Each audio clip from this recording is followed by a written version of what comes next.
Welcome student, आपके अपने परिवार एग्जाम गुरु जी भाई अरविंद सर चैनल में स्वागत है।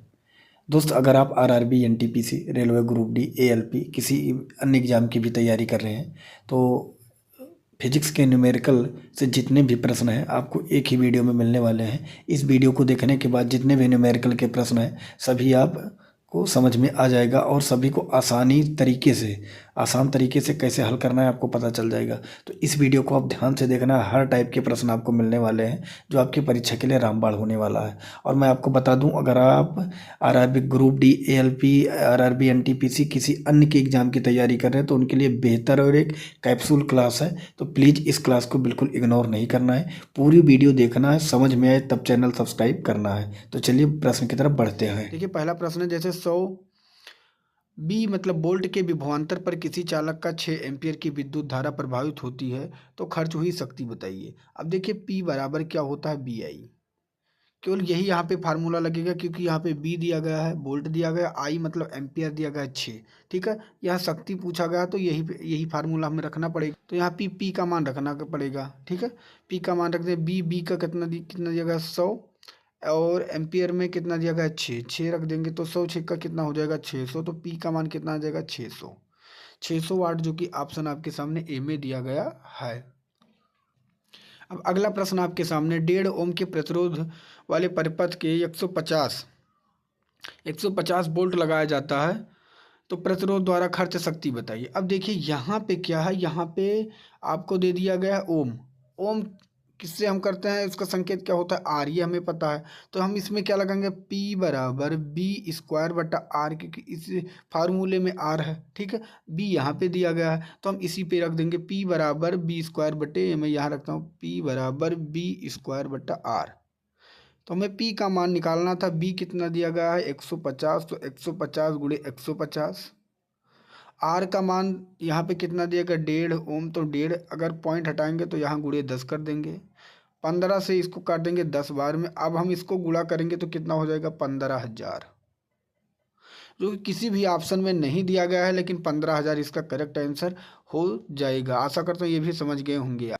देखिए, एक फार्मूला पे आपका सवाल अधिकतर बनना है, Q बराबर IT पे भी सवाल बन रहे हैं। तो Q का मतलब आवेश होता है, T का मतलब टाइम होता हो, I का मतलब एम्पियर होता है। इस पे भी आपको सवाल देख के जाना है पेपर। जैसे उससे रिलेटेड मैंने एक पहला प्रश्न रख दिया है। 0.9 एम्पियर की धारा 2 मिनट के लिए विद्युत बल्ब के एक फिलामेंट द्वारा प्राप्त होती है तो सर्किट के माध्यम में बहने वाली आवेश क्या है। आवेश का मतलब क्या होता है, आवेश का मतलब Q होता है। ठीक है, तो Q बराबर IT। ठीक है, T का मतलब होता है टाइम और I का मतलब होता है एम्पियर। Q का मतलब होता है आवेश, ये आपको पता है। तो हमें निकाल लेना है, Q का मान निकालना है बराबर I क्या होता है टाइम। ठीक है, तो 0.9 एम्पियर की धारा 2 मिनट में। ठीक है, 0.9 मतलब 0.9 आपको लिख लेना है, ये होगा एम्पियर। T का मतलब टाइम, टाइम कितना है 2 मिनट।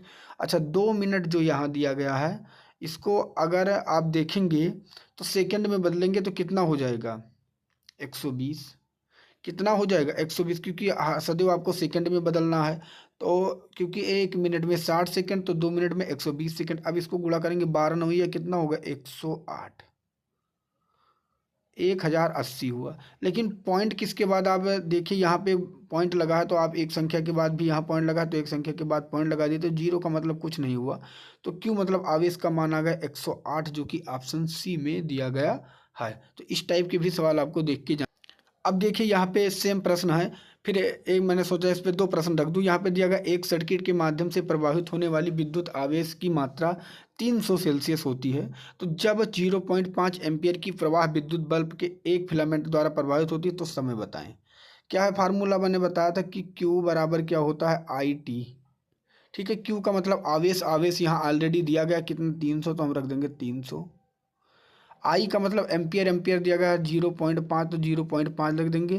टी पूछा गया तो यहाँ हम टी रख देंगे। ठीक है, बस। अब यहाँ पॉइंट के बाद एक संख्या है तो हम यहाँ जीरो बढ़ा देंगे, ये आपको पता है। या आपको पता होना चाहिए पॉइंट के बाद यहाँ एक संख्या, तो अगर मैं यहाँ एक जीरो बढ़ा दूंगा तो यहाँ पॉइंट हो जाएगा ख़त्म।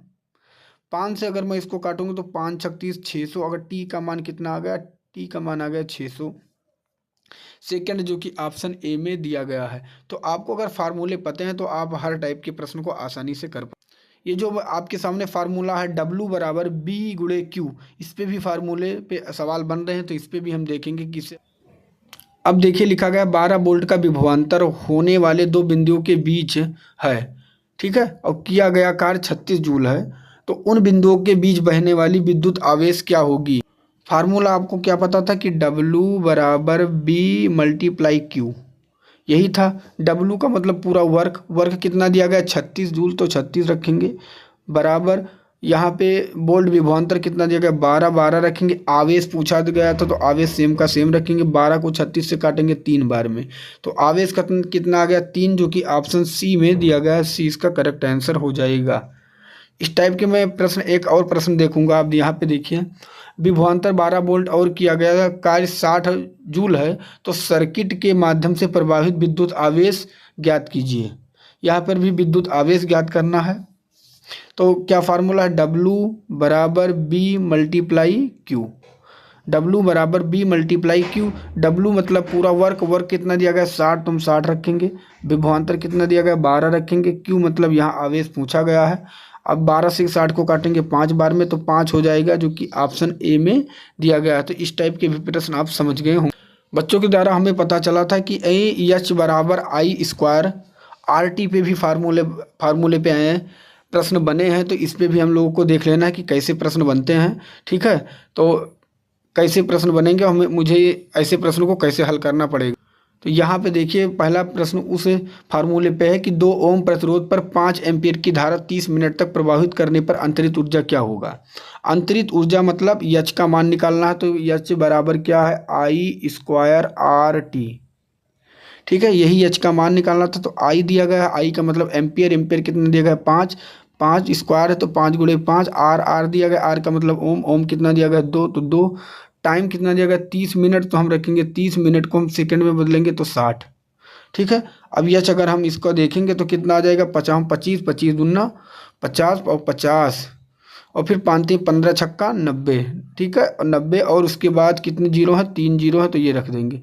कितना आ गया 90,000। अगर हम इसका H का मान निकालेंगे तो क्या होगा 90 गुणे, ठीक है, या आप सीधा रख देते हैं 9 गुणे कितने जीरो हैं 4 जीरो हैं, तो आप लिख दिएगे 10 के पावर 4। इसका आंसर हो जाएगा 9 गुणे 10 के पावर 4 जूल, जो कि ऑप्शन डी में दिया गया है। सर श्रेणी कर्म और समांतर कर्म से एक एक दो प्रश्न बन जा रहे हैं पेपर में, और जिस टाइप से बनने उस टाइप को सबसे ज़्यादा ध्यान देना है। अगर श्रेणी कर्म से अगर आपसे प्रश्न बन जा रहे हैं तो श्रेणी कर्म का फार्मूला ये रख देना है, और समांतर कर्म का अगर प्रश्न बन जा रहे हैं समांतर कर्म लिखा है तो समांतर कर्म ये रख देना है, ठीक है। ये पॉइंट आपको याद रखना है। अच्छा, एक चीज़ और पूछा जा सकता है कि घरों में कौन से कर्म में लाइटें जलाई जाती है, लाइटें लगाई जाती हैं, तो ये भी आपको याद रखना है समांतर कर्म में। और दीपावली के समय पे जो झालरें लगाई जाती हैं वो कौन से कर्म में होती हैं, तो श्रेणी कर्म में। ये पॉइंट भी आपको याद रखना है। अब श्रेणी कर्म समांतर कर्म से मैंने आपको सवाल बता दिया था जितने भी टाइप के थे, लेकिन मैं एक सवाल और आपको बता दे रहा हूँ जिससे आपको समस्या ना हो। जैसे आप लोग देख लीजिएगा कि 12 वोल्ट की सप्लाई के साथ 14 ओम और 6 ओम के दो प्रतिरोध को समांतर जोड़ा जाता है, तो प्रपथ की कुल प्रतिरोध क्या होगा। समांतर कहा गया, समांतर का फार्मूला आपने ये देखा 1/R + 1/R, तो कुछ भी करना नहीं था, बस आपको रख लेना है। यहाँ पे कहा गया है 1/R बराबर होता है 1/R। R का मतलब होता है ओम या प्रतिरोध कितना है 14 प्लस फिर 1/R 1/6। ये जितनी बार होता उतनी बार कर देते, उसमें और कुछ भी करने की ज़रूरत नहीं है, ठीक है। यही रख देना। अब 14 6 का अगर आप लासा लेंगे तो कितना होगा 42, तो आप लिखेंगे 42, 14 3 42, 6 7 42, ठीक है। 7 42, तो कितना हुआ, ऊपर हुआ 7 3 10 और नीचे हुआ 42, 42/10, 10/42 हो गया। तो आप इसके जगह पे क्या लिख सकते हैं 10/42 लिख सकते हैं। ये मैंने आपको समझाने के लिए बताया है, तो ये क्या लिख सकते हैं आप, अब लिख सकते हैं सीधा हल करने पे कितना है 10/42, ठीक है। बराबर का तिरछा गुणा होता है, तो R को जब 10 से गुणा करेंगे तो क्या हो जाएगा 10R बराबर का क्या हो जाएगा 42, और जब ये 10 इधर जाएगा तो नीचे आ जाएगा, तो इसका मान आ जाएगा 4.2। तो क्या आ गया 4.2 ओम, जो कि ऑप्शन बी में दिया गया। तो इस टाइप के प्रश्न अगर पेपर में आपसे पूछ लिए जाएं तो आप तुरंत कर लीजिएगा, ठीक है। अगर यहाँ पे समांतर कर्म दिया गया है तब, अगर समांतर कर्म ना दे के अगर यहाँ श्रेणी कर्म कह दिया जाता, कौन सा श्रेणी कर्म, तो श्रेणी कर्म में कुछ भी करना नहीं था, केवल सीधा सीधा जोड़ देना था। आप कह देते 14 6 20 20 इसका आंसर हो जाता, ठीक है। लेकिन यहाँ पे क्या कहा गया था, समांतर कर्म, तो समांतर कर्म मैंने बता दिया कैसे करना है, श्रेणी कर्म। ये पॉइंट आपको याद रखना है। बच्चों से हमें ये भी पता चला कि R बराबर बी स्क्वायर बाई पी, इस पे भी सवाल बन रहा है, बी स्क्वायर बाई पी, ठीक है। तो इसको भी आपको याद कर लेना है। देखिए अगर यहाँ पे R का मतलब क्या होता है आपको पता है, R का मतलब होता है प्रतिरोध, ठीक है, प्रतिरोध होता है। और B का मतलब क्या होता है, B का मतलब वोल्ट होता है, B का मतलब वोल्ट होता है, P का मतलब क्या होता है, P का मतलब पावर होता है। ये पॉइंट याद रखना। देखिए यहाँ पर एक बिजली के लैंप को 100 वाट और 200 वोल्ट के रूप में, देखिए 100 वाट यहाँ 200 B है, ये गलती हो गई है, यहाँ पे 200 वोल्ट के रूप में चिन्हित किया जाता है, तो फिलामेंट का प्रतिरोध क्या होगा, ठीक है। तो बस इसमें भी कुछ करना नहीं था, R हमें मतलब ओम निकालना था, और B का मतलब बी स्क्वायर कितना दिया गया 200, तो हम लिखेंगे 200 को 2 बार लिख देंगे। और P कितना दिया गया था, P दिया गया तो 100, तो हम यहाँ 100 रख देंगे। बस 00 से 00 ये काट देंगे, और 200 दूना कितना हो जाएगा 400, ठीक है 400। तो इसका ओम कितना आ गया 400, जो कि ऑप्शन डी में दिया गया। प्रतिरोध कितना आ गया, हाँ 4, इसका प्रतिरोध कितना आ गया 400, जो कि ऑप्शन डी में दिया गया। तो इस पे भी फार्मूले पे सवाल बन रहे हैं, तो इसे भी आप लोगों को देख लेना। देखिए और ये बच्चों के द्वारा ये पता चला कि W बराबर एफ पे फार्मूला बनता है, ये W बराबर एफ पे भी सवाल बन रहे हैं, ठीक है। तो W बराबर एफ पे भी मैंने एक सवाल रख लिया है। अधिकतर मैंने जितने भी न्यूमेरिकल थे, जितने टाइप के मैंने करवा दिए हैं, लेकिन मैं लास्ट में बता रहा हूँ कि किस किस टाइप के अभी पेपर में छप रहे हैं, तो इसे आपको देख के जाना है। और अभी आपने पूरी, अगर आपने नहीं देखी है तो आप जाके न्यूमेरिकल देख लीजिए, 8 से 10 नंबर आपको मिल जाएंगे वहाँ से। मैं बार बार कहता हूँ आप, और जब पेपर दे के आइएगा तो कमेंट करके ज़रूर बताइए, क्योंकि न्यूमेरिकल का मैंने 3 वीडियो डाल दिया है। अगर आपको नहीं मिल रहा है तो आप डालिएगा exam Guruji by Arvind sir physics numerical assistant operator, आपको मिल जाएगा, ठीक है। मैं नीचे डिस्क्रिप्शन में लिंक भी दे दूंगा। तो यहाँ पे दिया गया 50 यन का एक बल एक वस्तु को 10 मीटर तक विस्थापित कर देता है, तो बल द्वारा किया गया कार्य क्या होगा। तो क्या करना था, W बराबर एफ मैंने बताया, तो बस यही रख देना है, ठीक है। हमें W का मतलब वर्क निकालना था, यहाँ पे कार्य निकालना था, तो W एफ कितना दिया गया है यहाँ पे, और यस देखिए एफ दिया गया है 50 और यस कितना दिया गया है 10, बस यही कर देना था। 50 दामा 500, जो कि ऑप्शन आपके सामने ये में दिया गया है। यस का मतलब होता है डिस्टेंस या मीटर, तो मीटर कितना दिया गया है 10, और एफ मतलब कितना होता है 50 यन दिया गया। तो ये भी आप आसानी से हल कर सकते थे। अगला प्रश्न आपके सामने दोस्त, ये बहुत ज़्यादा इंपॉर्टेंट प्रश्न है, क्योंकि बच्चों के द्वारा मुझे ये पता था Q बराबर आई टी, इस पे फार्मूले से सवाल इस समय पेपर में छप रहे हैं, तो इसको आप लोग जरूर देख लीजिएगा। तो यहाँ पे कहा गया एक सर्किट के माध्यम से प्रवाहित होने वाले विद्युत आवेश की मात्रा 300 सेल्सियस होती है, जब 0.5 एम्पियर के प्रवाह विद्युत बल्ब के एक फिलामेंट द्वारा प्रवाहित होता है, तो समय ज्ञात करिए। ये आपसे पूछा गया था। तो इसमें दिया गया था 300 और सेल्सियस, तो आपको 300 रख लेना है। यहाँ पे सी का मान क्यों कि, ठीक है, बराबर हो गया आई। अब आई का मतलब क्या होता है, एम्पियर मैंने बताया था, तो 0.5 रख देना। और टी का मतलब टाइम यहाँ पूछा गया, तो टी रख देंगे, ठीक है। अब पता है आप, अगर इसको अगर इस पार लेके जाएंगे तो ये पता है नीचे चला गया, तो 0.5 इधर आएगा, तो यहाँ पे हो जाएगा। अगर हम इसको पॉइंट हटाएंगे तो ऊपर 0 बढ़ा देंगे, यहाँ पॉइंट हट गया, इसको काटेंगे तो 5 6 30 600 होगा। टाइम होगा 600 सेकंड, जो कि ऑप्शन डी में दिया गया, तो डी इसका करेक्ट आंसर हो जाएगा। दोस्त इस प्रश्न को आपको जरूर देख के जाना, क्योंकि बच्चों के द्वारा कमेंट में पता चला था कि Q बराबर आई टी पे फार्मूले पे सवाल आ रहे हैं। देखिए यहाँ पे अगर उसका फार्मूला पूछा गया था, तो इस पे जैसे आंतरिक ऊर्जा पूछा गया, तो आंतरिक ऊर्जा से भी सवाल बन सकते थे, इसलिए मैंने उठाया कि H बराबर आई स्क्वायर आर टी। अगर आपसे आंतरिक ऊर्जा पूछ लिया जाए तो इस पे आपको रखकर सवाल हल कर लेना है, ठीक है। तो आंतरिक ऊर्जा कैसे निकालेंगे आपको पता है, अगर यह हमें निकालना है तो आई क्या होता है आपको पता है, एम्पियर कितना दिया गया 5, तो हम 5 का यहाँ स्क्वायर दिया गया 5 रख देंगे। और आर दिया गया प्रतिरोध दिया गया 2 ओम, तो 2 ओम रख देंगे। टी टाइम दिया गया 30 मिनट, लेकिन हमें पता है फिजिक्स के जितने भी न्यूमेरिकल हल करते हैं हम उन्हें सेकंड में बदलते हैं, तो 30 × 60 कर देंगे, ठीक है। बस इसको हमें हल करना है। एच का मान अगर हम करेंगे 25 दूना 50, और 50 को करेंगे तो 5 छक 15 15 छक्का 90, कितना होगा 90, ठीक है। और उसके बाद 2 0 ये 3 कितना आ गया, एच का मान 90,000। अब 90,000 को हम कैसे कन्वर्ट करेंगे, क्योंकि 50 25 दूना 50 और 50 करके 5 15 15 छक्का 90 और 90 के बाद एक जीरो और आएगा दोस्तों। यहाँ पे आ गया 90,000। अब 90,000 को हम कैसे कन्वर्ट कर सकते हैं, इसे हम इस तरह भी लिख सकते हैं 9 गुणे यहाँ पे 4 जीरो है तो 10 के पावर 4 भी लिख सकते हैं। तो इसका करेक्ट आंसर जो कि ऑप्शन डी में दिया गया, डी सही हो जाएगा। तो इस टाइप के भी प्रश्न आपको देख के जाना है। बच्चों को द्वारा हमें एक फार्मूला और पता चला था कि 1/2 MB हाफ MB स्क्वायर पे हाफ MB स्क्वायर पर भी सवाल बन रहे हैं, तो इस पे भी आपको देख के जाना। तो मैंने जितने फार्मूले आपको बता दिए हैं आपको देख लेना। अगर आपको पूरा न्यूमेरिकल हल करना है तो आप यूट्यूब पे डाल सकते हैं exam Guruji by Arvind sir physics numerical, और जितनी वीडियो आ रहे हैं आपको देख लेना है। लगभग 1.5 घंटे की वीडियो, तीन वीडियो होंगी। अगर आप देख के जाएंगे तो लगभग सभी न्यूमेरिकल फंस जाएंगे। तो दोस्त अगर हाफ MB स्क्वायर पर भी सवाल अगर बन रहे हैं तो आपको देख लेना है, हल कर लेना। मैं एग्जांपल आपको करवा दे रहा हूं।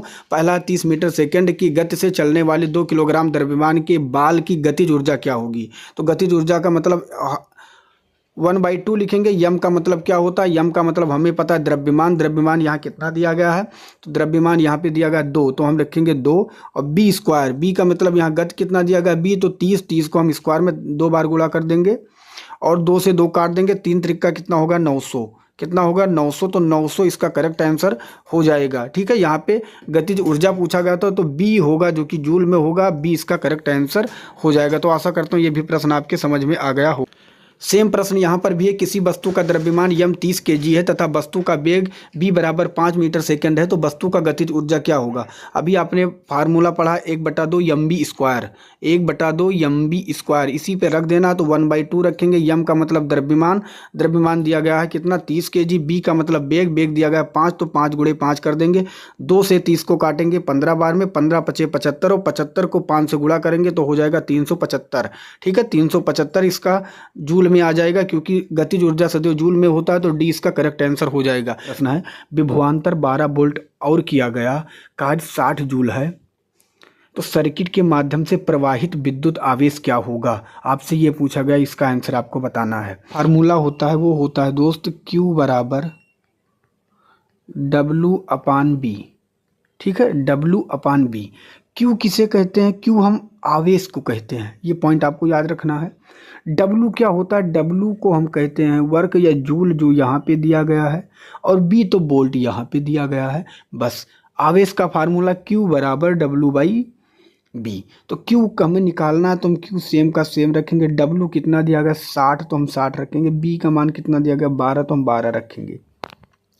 12 से 60 को काट देंगे 5 बार में। 5 क्या आ गया, 5 करंट आया, जो कि कौन से ऑप्शन में दिया गया, ये में, ये इसका करेक्ट आंसर हो जाएगा। देखिए इस टाइप का मैं केवल एक ही प्रश्न कराऊंगा क्योंकि मुझे समय नहीं है। तो आप सिर्फ इसका फार्मूला याद कर लीजिएगा कि जब आवेश पूछा जाएगा तो आपको Q बराबर W/B करना है। नेक्स्ट प्रश्न आपके सामने, इसका उत्तर देना। विद्युत बल्ब के एक फिलामेंट द्वारा 9 मिनट में 0.75 एम्पियर की धारा ली जाती है, तो धारा के माध्यम से प्रवाहित होने वाले विद्युत आवेश की मात्रा।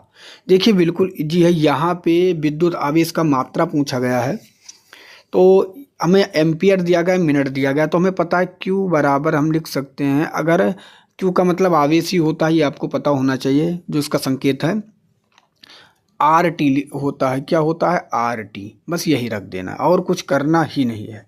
ठीक है, कुछ और सॉरी दोस्त, Q बराबर RT नहीं होगा, क्योंकि यहाँ पे आवेश की मात्रा पूछा गया, IT होता है, IT। बस यही आपको याद रखना। अब Q निकालना था, I का मतलब क्या हुआ, I का मैंने मतलब बताया एम्पियर। एम्पियर कितना गया दिया गया 0.75। ठीक, अगर हम अब यहाँ पे T दिया गया है, I के बाद T दिया गया, T कितना दिया गया टाइम 9 मिनट, तो हम 9 करेंगे। लेकिन आपको मैंने बताया कि मिनट में कभी नहीं कन्वर्ट करते हैं, इसे सदैव सेकंड में करते हैं, तो हम 60 से गुणा कर देंगे। 60 से गुणा कर देंगे। इन सभी को गुणा करने के बाद जो आएगा आपका, वो आएगा 40500। ठीक है, आप गुणा करके देख लीजिएगा। तो पॉइंट लगा है यहाँ पे, पॉइंट के बाद 2 संख्या है, तो पॉइंट के बाद यहाँ भी संख्या लग जाएगा, तो इन जीरो का मतलब ही कुछ नहीं रह गया। तो 405 आ गया, जो कि ऑप्शन आपके सामने डी में दिया गया है। नेक्स्ट प्रश्न आपके सामने, इसका उत्तर आपको देना है कि क्या होगा। 12 ओम के एक प्रतिरोध 1 एम्पीयर के स्थिर विद्युत धारा प्रभावित होती है तो इस प्रतिरोध से 1 मिनट में प्रभावित होने वाली आवेश की मात्रा बताइए। देखिए कुछ भी इसमें भी नहीं करना है, हमें पता आवेश का फार्मूला Q बराबर मैंने बताया I और T कर देना है। तो Q बराबर I का मतलब एम्पियर, एम्पियर का मान 1 दिया गया है, 0.0 का मतलब कुछ नहीं। ये टाइम कितना दिया गया है, तो इस प्रतिरोध में 1 मिनट लगते हैं। 1 मिनट में कितने सेकंड होते हैं? 60, तो 60 सेकंड, 60 एक कम कितना होगा? 60। तो 60 इसका करेक्ट आंसर हो जाएगा, जो कि ऑप्शन बी में दिया गया है। यहाँ पे हमें इसको रखने की भी ज़रूरत नहीं थी, जो कि ऑप्शन बी में दिया गया है। अगला प्रश्न आपके सामने, इसका उत्तर आपको देना है। 200 वाट के 5 लैंपों द्वारा 50 पैसे किलोवाट की दर से 4 घंटे में खपत की गई ऊर्जा का मूल्य बताओ। अब देखिए इस प्रश्न को हम कैसे करेंगे। 200 वाट के कितने बल्ब हैं? 5 लैंप हैं, या बल्ब कहें या लैंप कहें, तो 200 वाट के 5 लैंप हैं तो हम 5 से गुणा करेंगे। ठीक है, 5 लैंपों द्वारा 50 पैसे किलोवाट की दर से 4 घंटे में खपत की गई है। कितने घंटे चली है ये? 200 वाट के कितने बल्ब? 5 बल्ब कितने घंटे चले? 4 घंटे। ठीक है, अब देखना इसमें पहले हमारी कितना किलोवाट आता है, तो इसके लिए हमें 1000 से सदैव क्या कर देना है? भाग दे देना है।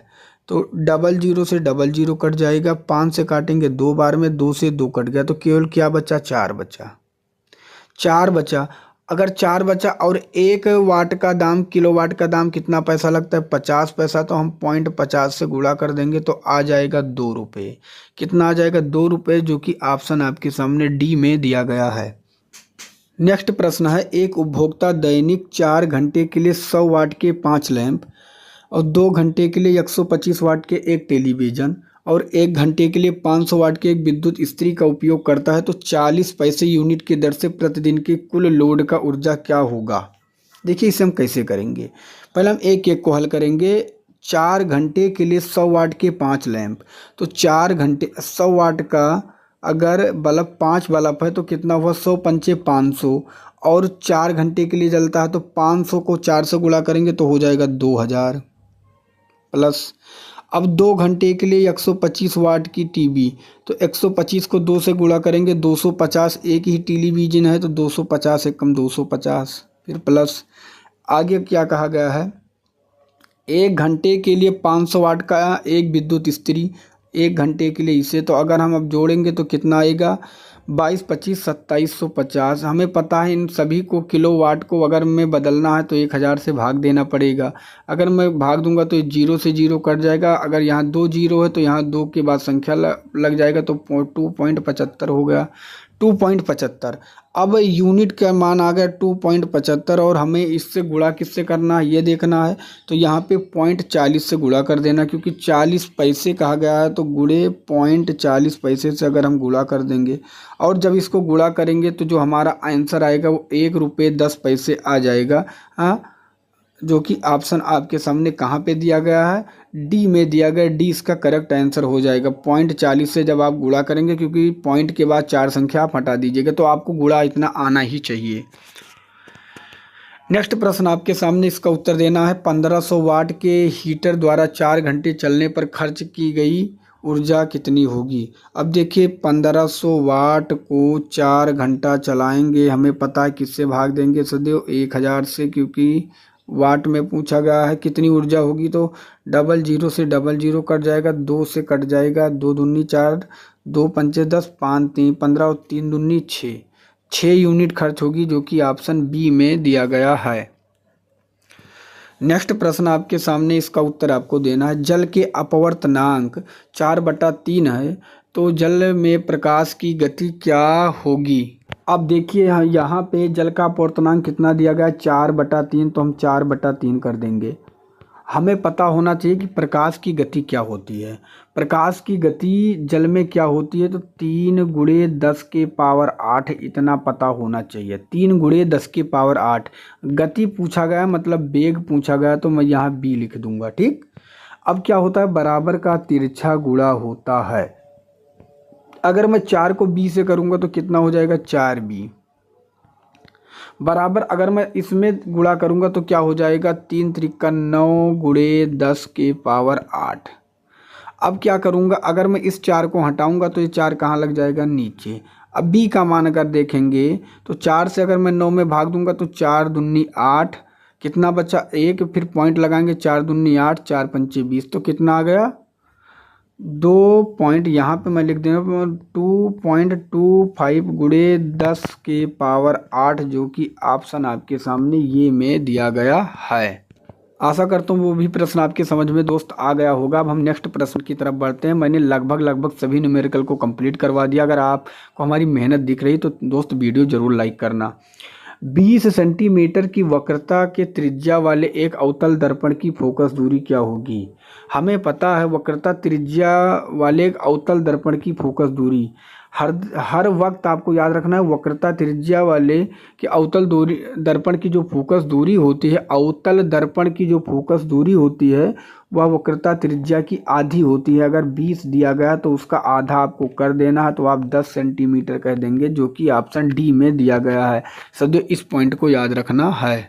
अगला प्रश्न आपके सामने, एक लेंस में +2 डायोप्टर की शक्ति है तो लेंस की किस्म और उसकी फोकस लंबाई क्या होगी। तो देखिए फोकस लंबाई का फार्मूला होता है एफ बराबर 1/d, एफ बराबर 1/d, बस इसी को रख देना है। तो हम क्या रखेंगे, एफ रखा है बराबर 1 तो है ही, डी का मान डायोप्टर में कितना दिया गया 2। अब हम क्या करेंगे, अगर 2 को 1 में भाग देंगे तो क्या आएगा हमें पता है एफ बराबर आएगा 0.5। आप भाग दे के चेक कर सकते हैं, तो 0.5 आया, जो कि उत्तल दर्पण होगा, जो कि ऑप्शन आपके सामने डी में दिया गया 0.5 मीटर। ठीक है, ये आपको याद रखना है। तो इसका correct answer option number D सही हो जाएगा। ये सभी के सभी गलत हैं दोस्त, इसमें बिल्कुल गलती मत करना है आपको। देखिए यहाँ पे अवतल और उत्तल दिया गया, तो कन्फ्यूजन मत करना होना है, क्योंकि जब +2 में जब प्लस में रहेगा तो अधिकतर उत्तल में ही आंसर आएगा। क्योंकि अगर इस तरह कन्फ्यूजन कर दिया जाए तो इन कन्फ्यूजन को आपको दूर कर लेना है, इसीलिए मैंने आपको बता दिया। नेक्स्ट प्रश्न है, इसका उत्तर देना है। 1 किलोग्राम जल के तापमान 30 सेल्सियस से बढ़ाकर 80 सेल्सियस करने के लिए आवश्यक ऊष्मा, जब ऐसे कहा जाए बढ़ाकर आवश्यक ऊष्मा, तो आपको सिर्फ इतना याद रखना, ऊष्मा मतलब कैलोरी याद करना है। तो Q बराबर m/s थीटा। ठीक है, यम का मतलब द्रव्यमान और सी का मतलब कैपेसिटी कितनी है इसकी, और थीटा का मतलब इसको और 30 सेल्सियस से 80 सेल्सियस के बीच का अंतर। तो हमें क्यू निकालना है। ठीक है, यम का मतलब द्रव्यमान कितना है, द्रव्यमान एक का मतलब क्या होगा 1000, 1 किलो मतलब 1000 ग्राम। यस कितनी कैपेसिटी है नहीं दिया गया, तो मतलब 1 है। अब एट द रेट, ये एट द रेट है, तो मतलब 30 से 80 हुआ है तो कितना बढ़ा, 30 से अगर 80 हुआ है तो 50 बढ़ गया, क्योंकि अगर आप 80 से 30 घटाएंगे 50। तो क्यू का मान आपका आ गया, कितना आ गया 50 को इसमें गुणा करेंगे तो हो जाएगा 50,000। 50,000। अब 50,000 मतलब क्या हुआ, 50,000 मतलब अगर आप इसे 1000 से भाग दे देंगे, क्योंकि 1000 से अगर इसमें भाग दे देंगे तो हमें पता है ये 3 0 कट जाएगा, तो 50 किलो कैलोरी हो जाएगी। क्योंकि 1 किलो कैलोरी में 1000 होता है, तो 50 किलो में 50,000 हो जाएगा। तो डी इसका करेक्ट आंसर हो जाएगा। नेक्स्ट प्रश्न है, 2000 ग्राम पानी के तापमान को 10 सेल्सियस से 50 सेल्सियस तक बढ़ाने के लिए आवश्यक ऊष्मा की मात्रा क्या होगी। इसमें भी मैंने क्या बताया था, Q बराबर m/s थीटा।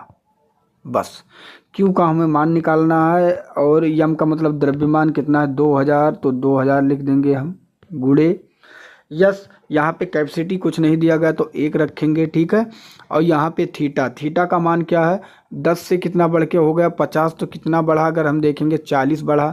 बस अगर निकाल लेंगे Q बराबर 2 चौक 8 और 80,000 हो गया। हमें पता है कि 1 किलो कैलोरी में 1000 होता है, तो 80,000 मतलब 80 कैलोरी में, जो कि ऑप्शन सी में दिया गया, सी इसका करेक्ट आंसर हो जाएगा। या नहीं जान पाते हैं आप, तो आप 1000 से भाग दे दीजिएगा, आप निकाल लेंगे तो 80 इसका करेक्ट आंसर हो जाएगा। तो इस टाइप के प्रश्न आशा करता हूँ आप अब हल कर पाएंगे। अब हम नेक्स्ट प्रश्न देखेंगे, इसका उत्तर आपको देना है। देखिए मेरा मानना है कि जितने टाइप के प्रश्न हैं मैं आपको करवा दूँ, जिससे आपको समस्या ना हो, इसलिए पूरी वीडियो को आपको ध्यान से देखना है दोस्त। ठीक है, यहाँ पे दिया गया है 100 ग्राम के एल्युमिनियम के टुकड़े को विशिष्ट ऊष्मा 900। ठीक है, अब देखिए ये जो दिया गया 900 जे किलोग्राम के पावर -1 जो गया यही दिया गया है क्या, उसका कैपेसिटी का मान। यस, वहाँ पे कुछ नहीं मिलता था तो मैंने 1 लिख दिया था, लेकिन यहाँ पे दे दिया गया है। तो ताप 10 सेल्सियस बढ़ाने के लिए उसकी कितनी ऊष्मा दी जाएगी, कुछ करना नहीं। पहले आप देखिए, मैंने फार्मूला आपको बता ही दिया कि Q बराबर क्या होता है, यमएस थीटा। बस Q का मान आपको निकालना था। यम कितना है, 100 ग्राम। देखिए वहाँ पे होता था 1000 ग्राम, तो 2000 तो डायरेक्ट लिख लेते, तो हम 0.1 लिख देंगे, क्योंकि 100 ग्राम का मतलब ये हो गया। किलो होता तो 1 डायरेक्ट लिख दीजिएगा, उसमें कोई दिक्कत ना हो। अब यस का मान यहाँ दिया गया है 900, तो हम डायरेक्ट 900 लिख देंगे। बात को आप समझिएगा। अब यहाँ पे फिर थीटा मान कितना बढ़ा, 10, तो हम 10 लिख देंगे। बस यही गुणा कर देंगे और हमारा आंसर आ जाएगा। इसमें कुछ करना आपको नहीं था, ठीक है। तो जब हम गुणा करेंगे इसमें तो क्या होगा, ये 900 को इसमें करेंगे तो ये 9000 हो जाएगा। कितना, 9000, और इक्कम 9000 पॉइंट लगा है दशमलव, तो यहाँ पे भी दशमलव लग जाएगा, तो यहाँ 900 होगा। 900 जो कि ऑप्शन सी में दिया गया है, सी इसका करेक्ट आंसर हो जाएगा। ऐसे प्रश्न हम एक और देखेंगे जिससे समस्या ना हो आपको, थोड़ा सा चेंज भी करके देखेंगे। 200 ग्राम भार वाले लोहे के टुकड़े पर ऊष्मा 30 सेल्सियस से बढ़ाकर 60 सेल्सियस की जाती है, तो टुकड़े पर कितनी ऊष्मा स्थानांतरित की गई है। यदि लोहे की विशिष्ट ऊष्मा 450 जे, अब देखिए यहाँ पर भी कुछ नहीं है, किलोग्राम के पावर -1 मतलब यस का मान है। अब ये मैंने आपको बताया, इसका फार्मूला क्या होता है, Q बराबर यमएस थीटा। बस और कुछ नहीं करना, यमएस थीटा। तो Q का मान निकालना है। यम का मतलब होता है द्रव्यमान कितना है, 200 ग्राम, तो हम 200 ग्राम का 0.2 लिख देंगे। या आपको पता है अगर 300 ग्राम होगा तो 0.3 लिख देंगे। अगर 3 किलोग्राम होगा तो हम सीधा 3000 लिख देंगे, ठीक है। फिर यहाँ यस दिया गया, यस का मान कितना है, 450, तो हम 450 लिख देंगे। और थीटा मतलब 30 सेल्सियस से बढ़ा के कितना किया गया, 60, तो कितना बढ़ाया गया 30 से 60 में 30, तो हम 30 लिख देंगे। बस आपका मान आ गया। अगर Q का मान अब निकालना है तो आप गुणा कर लीजिए इसमें। तो 2 3 कितना हो गया, 6, 2 3 6, और 6 अगर 6 हुआ, और फिर अगर गुणा करेंगे तो 6 पंचे 30, और 6 चौके 24, 25 26 27, 27, 2 जीरो था, मैंने 2 जीरो भी लिख लिया। अब यहाँ पे आपको देखना है कि इसका आंसर क्या होगा। अब देखिए, तो आपको पता होना चाहिए इसका आंसर क्या होगा। तो हमें यहाँ पे लगा दशमलव के बाद 1 पॉइंट, तो हम दशमलव के बाद भी यहाँ पर भी 1 पॉइंट लगा देंगे, तो इस जीरो का मतलब ही नहीं हुआ। तो 27 जूल इसका करेक्ट आंसर हो जाएगा, जो कि ऑप्शन डी में दिया गया है। अंतिम भाग में शुरू होने वाली एक कार 1 मीटर सेकंड स्क्वायर समान त्वरण के साथ 2 मिनट के लिए चलती है, तो कार द्वारा प्राप्त गति ज्ञात करें। कार द्वारा प्राप्त गति ज्ञात करें। देखिए, कार द्वारा प्राप्त गति, ये गति का प्रथम समीकरण है। इसका फार्मूला होता है B बराबर U प्लस AT। क्या होता है, B बराबर U प्लस AT। अच्छा, U किसे कहते हैं पहले आपको पता होना चाहिए। U जो हम कहते हैं प्रारंभिक वेग को कहते हैं, प्रारंभिक वेग को कहते हैं। और जो ए होता है, ये क्या होता है, ये हम किसे कहते हैं, ये हम त्वरण को कहते हैं। किसे कहते हैं, त्वरण को। और टी किसे कहते हैं, तो टी को हम समय कहते हैं, टाइम को कहते हैं, ठीक है। और बी जो होता है उसे हम क्या कहते हैं, उसे हम अंतिम वेग कहते हैं। तो यहाँ तक आपको पूरा पता चल गया होगा कि अब सवाल हम कैसे हल करेंगे। तो चलिए देखते हैं। कहा गया कार द्वारा प्राप्त गति ज्ञात करें। प्राप्त गति मतलब अंतिम वेग इसकी क्या होगी, तो b बराबर हमें लिख लेना है। अब यहाँ u लिखा, u मैंने क्या बताया, u क्या होता है, u होता है प्रारंभिक वेग। प्रारंभिक वेग कहीं दिया गया, अंतिम भाग से शुरू होने वाली एक कार 1 मीटर सेकंड स्क्वायर समान त्वरण के साथ 2 मिनट में 2 मिनट के लिए चलती है, तो कार द्वारा प्राप्त गति।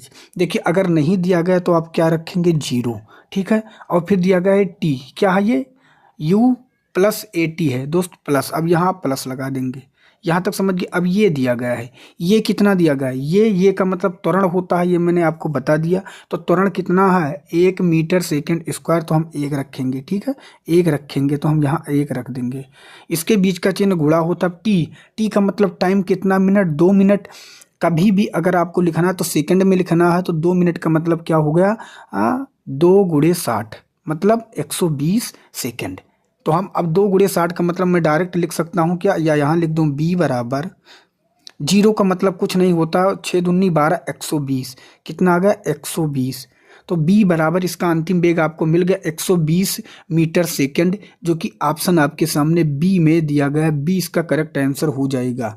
गलती से आपको यहाँ पे नहीं निकालना है कि आप कहीं स्क्वायर रख देंगे, कि स्क्वायर इसलिए नहीं होगा क्योंकि ये त्वरण का है, तो ये नहीं होगा। 120 मीटर सेकंड जो कि ऑप्शन आपके सामने बी में दिया गया है। यहाँ पे बी डी दोनों में दे दिया गया है, लेकिन इसका जो करेक्ट आंसर आप बी डी में कोई भी मान लीजिएगा दोस्त, क्योंकि आप देखेंगे यहाँ पे तो -1 नहीं है, तो इसे तो हमें बिल्कुल नहीं करना है। तो इसका करेक्ट आंसर है बी या डी में कोई हो सकता है। नेक्स्ट प्रश्न आपके सामने, इसका उत्तर देना है।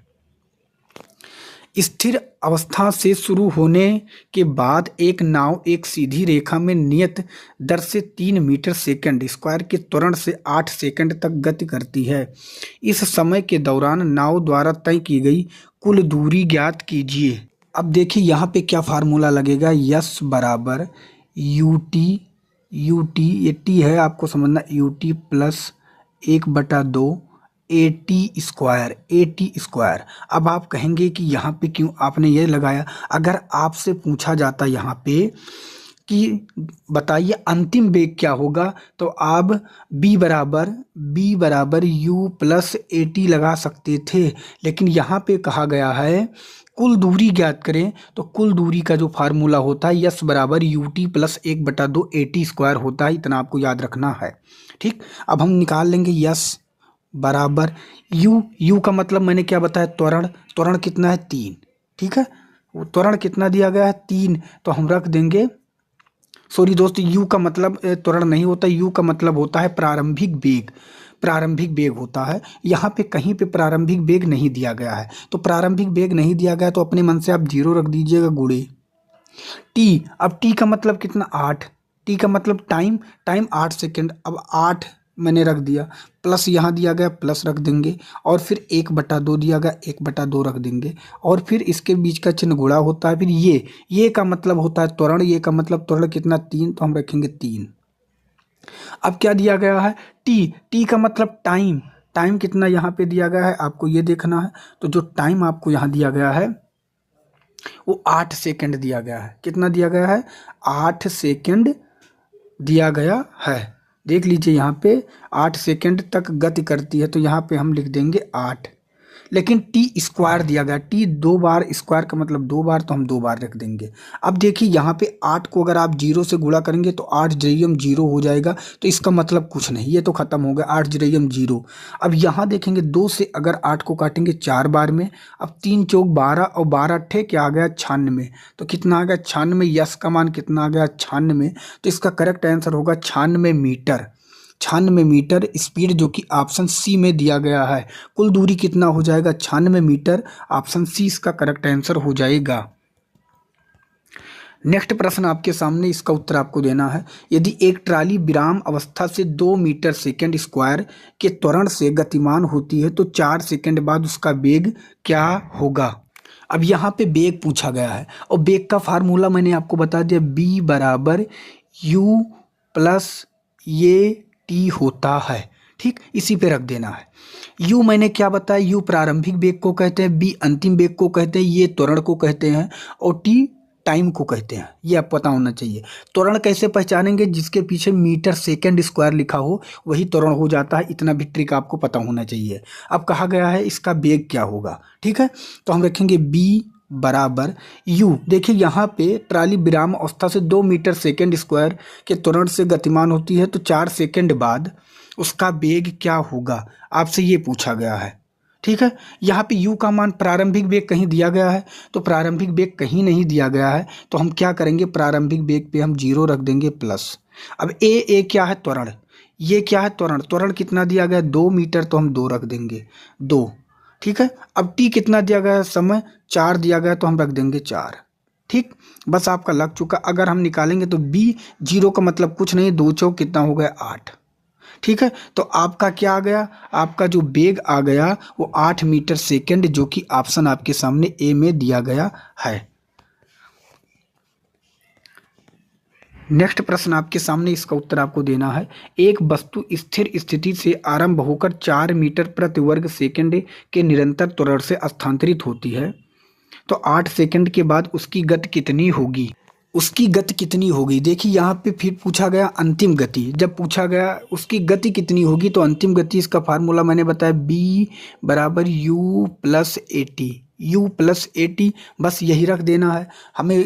b बराबर u प्रारंभिक वेग होता है जो कि कहीं नहीं दिया गया तो हम क्या रख देंगे 0 प्लस, अगर नहीं दिया जाता है तो 0 रख देंगे। ये त्वरण है, त्वरण कितना है 4 मीटर तो मैं रख दूंगा 4 मीटर। t टाइम कितना है 8 सेकंड तो 8 सेकंड बराबर। अब देखिए b मैं रखता हूँ 0 का मतलब कुछ नहीं, 4/8 कितना हो गया 32, तो 32 मीटर प्रति सेकंड हो जाएगा, जो कि ऑप्शन आपके सामने सी में दिया गया है। नेक्स्ट प्रश्न आपके सामने, निम्नलिखित में से कौन सा समीकरण वेग समय संबंध को दर्शाता है। वेग समय संबंध को दर्शाता है तो मैंने आपसे बताया वेग का जो फार्मूला होता है b बराबर u प्लस ए टी होता है, जो कि ऑप्शन सी में दिया गया है, ये आपको याद होना चाहिए। नेक्स्ट प्रश्न आपके सामने है, किसी वस्तु का नियत त्वरण 10 मीटर सेकंड स्क्वायर है तथा प्रारंभिक वेग 100 मीटर सेकंड है, तो कितने समय बाद उसका वेग दुगना हो जाएगा। अब देखिए वेग दुगना हो जाएगा, वेग फार्मूला मैंने आपसे क्या बताया इसका, b बराबर u प्लस ए टी होता है, u प्लस ए टी होता है। अगर प्रारंभिक वेग यहाँ पे दे दिया गया 100 तो कितने समय बाद वेग दुगना हो जाएगा। दुगना का मतलब कितना 200, तो हमें पता चल गया अंतिम वेग कितना 200, प्रारंभिक वेग कितना 100, क्योंकि 2 गुना कहा गया तो 100 का 2 गुना क्या हो गया 200, इतना आपको पता हो गया। अब हम इस फार्मूले पे रख देंगे, ठीक है। अब अंतिम वेग क्या आया 200, अब हम फार्मूला पे रखेंगे तो b का मतलब मैंने आपसे क्या बताया क्या होता है अंतिम वेग, तो हम रखेंगे अंतिम वेग पे b पर 200 बराबर u क्या होता है, u प्रारंभिक वेग होता है, u प्रारंभिक वेग कितना है तो 100 रखेंगे, प्लस ये क्या होता है त्वरण, त्वरण होता है तो त्वरण कितना दिया गया है 10 मीटर सेकंड तो 10 रखेंगे, t का नहीं दिया गया तो हम t को ऐसे रख देंगे बस। अब आपको क्या पता है अगर 100 इस पार जाएगा तो क्या हो जाएगा, क्या हो जाएगा मेरे भाई, ये घट जाएगा, इस तरह होगा 200 माइनस का 100 बराबर का 10t, यही होगा। तो जब 200 से 100 निकालेंगे तो क्या बचेगा, बच जाएगा 100 बराबर का 10t, और अगर मैं इसको काटूंगा तो 10 बार में तो t का समय कितना आ गया 10 सेकंड, जो कि ऑप्शन ए में दिया गया है। नेक्स्ट प्रश्न आपके सामने, एक क्रिकेट की गेंद के ऊपर फेंकने पर यह 5 मीटर की अधिकतम ऊंचाई तक पहुंचता है तो गेंद का प्रारंभिक वेग क्या होगा। देखिए इसका जो फार्मूला होता है b स्क्वायर बराबर का u स्क्वायर माइनस का 2gs होता है। अब आप कहेंगे ये अब तो फार्मूला बदल चुका है, लेकिन हमें कैसे पता चलेगा कि ये फार्मूला लगेगा। इसके लिए आप जब आप देखेंगे कि यहाँ पे ऊंचाई का प्रयोग शब्द कर दिया जाए, देखिए मैं ट्रिक से बताऊंगा, समय कम है तो आपको पता यही करना पड़ेगा, ऊंचाई शब्द का प्रयोग कर दिया जाए तो आपके लिए यही फार्मूला लगेगा। अब इतना आपको पता हो जाना चाहिए, ठीक है। b का मतलब आपको पता है, b का मतलब अंतिम वेग होता है, u का मतलब प्रारंभिक वेग होता है, और g यहाँ एक प्रयोग होगा तो g का मतलब होता है गुरुत्वाकर्षण, और गुरुत्वाकर्षण का मान अगर नहीं दिया जाता है तो 10 अपने मन से रखना है।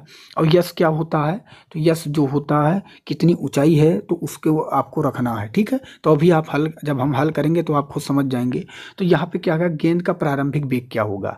देखिए b का मतलब होता है अंतिम वेग, अंतिम वेग नहीं पता है तो हम 0 लिख देंगे, 0 स्क्वायर, ठीक है, 0 स्क्वायर बराबर u। अब u प्रारंभिक वेग पूछा गया तो इसको ऐसे के ऐसे रखेंगे -2, अब 2 रखा है। जी का मतलब मैंने क्या बताया, गुरुत्वाकर्षण, गुरुत्वाकर्षण का मान कितना होता है 10। यस का मतलब स्पीड, मतलब ऊंचाई, ऊंचाई कितना है 5 मीटर तो हम 5 रख देंगे। अब देखिए 0 का मतलब कुछ नहीं, इससे तो हमें कुछ करना नहीं है, तो 2 दाम 20 और 20 पंचे कितना हो गया 100, तो हम लिख देंगे u स्क्वायर। यहाँ पे देखिए u स्क्वायर बराबर, अगर माइनस उस पार जाएगा तो क्या हो जाएगा 100, इतना तो आपको पता होगा। अब ये स्क्वायर अगर हटेगा तो यहाँ लग जाएगा अंडर रूट, तो क्या हो जाएगा u का मान कितना 10, u का मान कितना हो जाएगा 10 मीटर सेकेंड। तो ये आ गया आपका प्रारंभिक वेग, जो कि ऑप्शन सी में दिया गया है। नेक्स्ट प्रश्न आपके सामने, इसका उत्तर आपको देना। एक लड़का एक गेंद 10 मीटर सेकंड के वेग से ऊर्ध्वाधर ऊपर की ओर फेंकता है।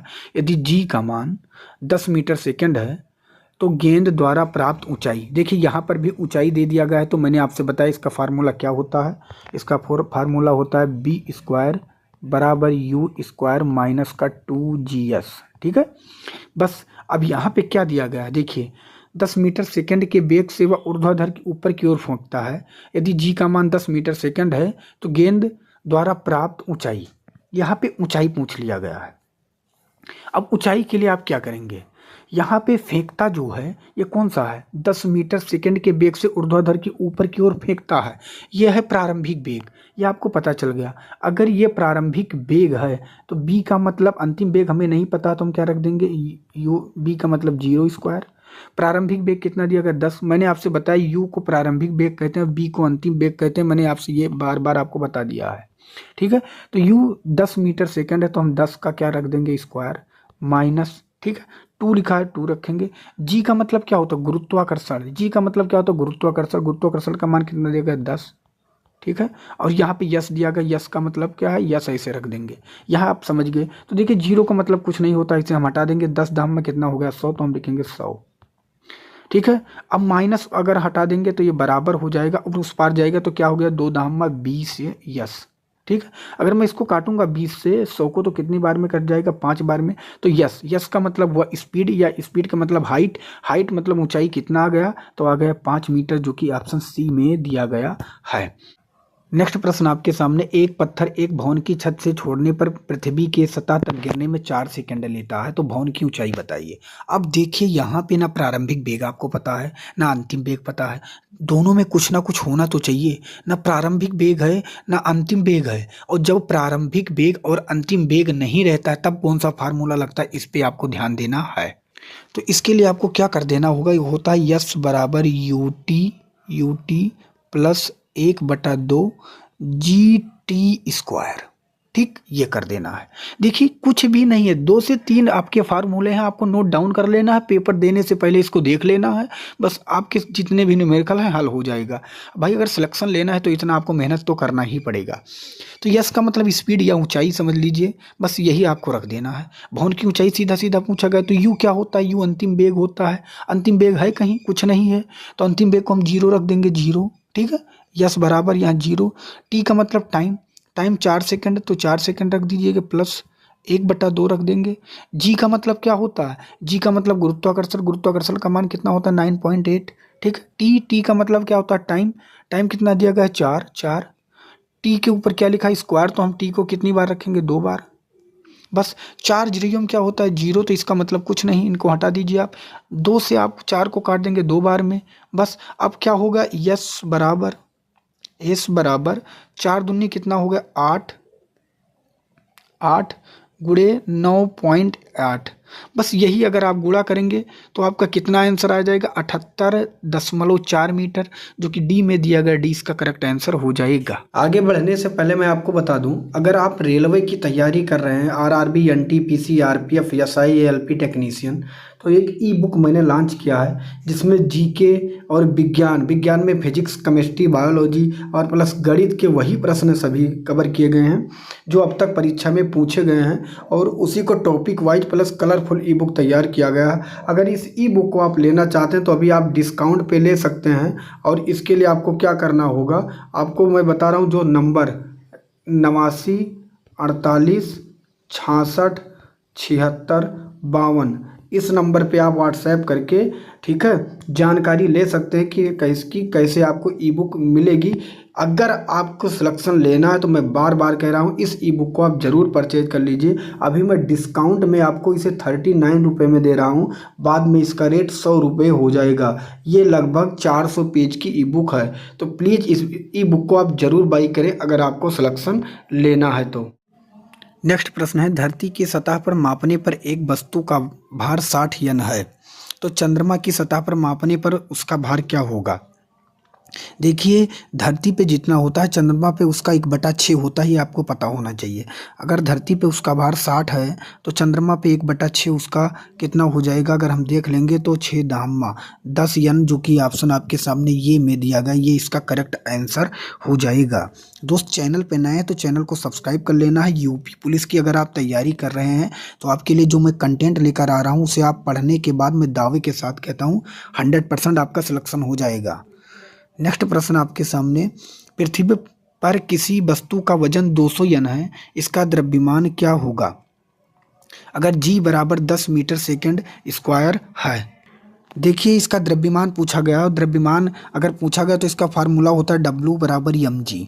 ठीक है। डब्लू का मतलब कुल वजन जो दिया गया कितना दिया गया 200 यन, तो हम रखेंगे 200 यन बराबर। यम का मतलब द्रव्यमान होता है तो यम रखेंगे। जी का मतलब कितना दिया गया, जी का मान 10 रखेंगे। बस लग चुका है, जीरो से हम इस जीरो को काट देंगे तो हमारे पास क्या आ गया, यम। अगर हम देखेंगे यहाँ बच्चा यम, यहाँ बच्चा 20 यन, ठीक है। तो यम का मान कितना होगा 20 यन, लेकिन यन में नहीं देखना है, यहाँ पे पूछा गया द्रव्यमान। द्रव्यमान सदैव केजी में होता है, तो ऑप्शन इसका ये करेक्ट आंसर हो जाएगा, ये आपको याद रखना है, ठीक है। नेक्स्ट प्रश्न आपके सामने, इसका उत्तर आपको देना। एक वस्तु का द्रव्यमान 10 केजी है, पृथ्वी पर इसका क्या किलोग्राम होगा। अब देखिए फार्मूला मैंने आपको बताया था, W बराबर mg होता है। तो W रखेंगे, m का मान दिया गया द्रव्यमान 10, g का मान दिया गया 9.8, हम गुणा कर देंगे तो हमारा W का मान कितना आ जाएगा 98। कितना आ जाएगा 98। लेकिन जब W का मान आता है तो याद रखना है यहाँ पे 98 यन, 98 केजी दिया गया है, W का मान यन होगा जो कि ऑप्शन डी में दिया गया है। अगर केजी कब रखते तब द्रव्यमान का आंसर दिया जाता तो इसका correct answer option number D सही हो जाएगा। नेक्स्ट प्रश्न है 100। अब ये सवाल को आपको देखना है कि कैसे करना है, पहले हम तब आपको समझाएंगे आगे। अब यहाँ पे शक्ति दिया गया है, शक्ति, ठीक है। तो शक्ति का मतलब पावर, P बराबर बी आई होता है, बस इतना आपको पता होना चाहिए। P बराबर बी आई होता है, तो P मतलब पावर का मान पूछा गया, B का मतलब वोल्ट, कितना वोल्ट है 100, तो हम 100 रखेंगे। I मतलब एम्पियर, कितना एम्पियर 6, तो हम गुणे 6 रख देंगे। बस P का मान हमें मिल गया 600, जो कि ऑप्शन आपके सामने ए में दिया गया है। नेक्स्ट प्रश्न आपके सामने, इसका उत्तर आपको बताना है। देखिए इसको बताने से पहले मैं आपको बता दूं, जो ये ऊपर वाला सवाल आपने देखा था, यहाँ पे आपको जो दिया गया था, यहाँ पे ओम का मान नहीं दिया गया था, इसलिए मैंने लगाया था P बराबर बी आई। ये आपको याद रखना है। अगर आपके सामने कहीं पर ये ओम का चिन्ह दे दिया जाए तो बस इतना याद रखना है, P बराबर बी स्क्वायर बटा आर कर देना है, बस आपका आंसर हो जाएगा, ठीक है। तो बी का मतलब बी कितना दिया गया वोल्ट, 150, 150 स्क्वायर है, तो 150 को हम कितनी बार लिख देंगे 2 बार, ठीक। और फिर बटा आर कितना दिया गया, आर का मतलब प्रतिरोध होता है 1.5, तो 1.5 रखेंगे, पॉइंट हटाएंगे तो यहाँ 10 कर देंगे। अब इसको काटेंगे 10 बार में, गुणा करेंगे 1500 आ जाएगा, जो कि ऑप्शन आपके सामने सी में दिया गया है। नेक्स्ट प्रश्न आपके सामने, इसका उत्तर आपको देना। किसी बल्ब पर 220 तथा 100 वाट 220 तथा 100 डब्लू लिखा हुआ है, तो उस बल्ब का प्रतिरोध क्या होगा, आपसे ये पूछा गया है। इसका आंसर आपको बताना है, तो बस आपको लगा देना है। फार्मूला आपको पता है क्या है, मैंने आपको बताया था P बराबर बी स्क्वायर बटा आर। तो यहाँ पे प्रतिरोध पूछा गया है, प्रतिरोध का मतलब आर पूछा गया है, तो P का मान क्या दिया गया, P का मान 100 बराबर कर देना है 220 बी स्क्वायर, तो 200 को हम कितनी बार गुणा कर देंगे 2 बार। आर का मान पूछा गया है, बस अगर मैं इसको तिरछा गुणा करूंगा तो क्या हो जाएगा, ये इधर आ जाएगा, तो क्या हो जाएगा, ये यहाँ से हट के यहाँ 100 आर हो जाएगा, तो डबल जीरो से डबल जीरो कट जाएगा, आर का मान हो जाएगा 2 दूनी 400, 400 प्रतिरोध, जो कि ऑप्शन ए में दिया गया है। तो हर सवाल को अगर आप समझेंगे तो एक ही फार्मूले पे सभी को हल कर पाएंगे। नेक्स्ट प्रश्न आपके सामने, इसका उत्तर आपको देना है। 2.2 kg 2.2 kW, ठीक है, तो वह 220 बी वाले हीटर का प्रतिरोध कितना होगा। सेम फार्मूला मैंने आपको बताया क्या, P बराबर बी स्क्वायर बटा आर। प्रतिरोध कुछ नहीं करना है, यहाँ पे 2.2 kW मतलब किलोवाट, और 1 वाट में कितने होते हैं 1000, तो 2.2 में कितने हो जाएंगे, अगर आप गुणा करेंगे तो 2200, इतना तो आपको पता होना चाहिए, बस हम इसी पे रख देंगे, ठीक है, हम इसी पे रख देंगे। तो देखिए कैसे हम हल करेंगे, P का मतलब आ गया 2200 बराबर P का मतलब 220 रखेंगे, स्क्वायर है तो मैं 2 बार करूँगा। आर का मान पूछा गया था, आर यहाँ कर दूंगा, मैंने कहा कि अगर मैं गुणा करूंगा तो आर किधर आ जाएगा, इस पार आ जाएगा, तो यहाँ आर हो जाएगा, तो डबल जीरो से डबल जीरो कट गया, ठीक है, 22 से 22 कट गया, तो क्या बचा, केवल 22 बचा, 22 प्रतिरोध, जो कि ऑप्शन ए में दिया गया है। नेक्स्ट प्रश्न आपके सामने, 6 ओम के 3 प्रतिरोधों को 6 वोल्ट की सप्लाई पर समांतर जोड़ा जाता है, तो प्रपथ का कुल प्रतिरोध क्या होगा। समांतर का फार्मूला क्या होता है, 1/R1 बराबर 1/R, ठीक है, इतना आपको पता होना चाहिए, 1/R1 plus 1/R2 plus 1/R3।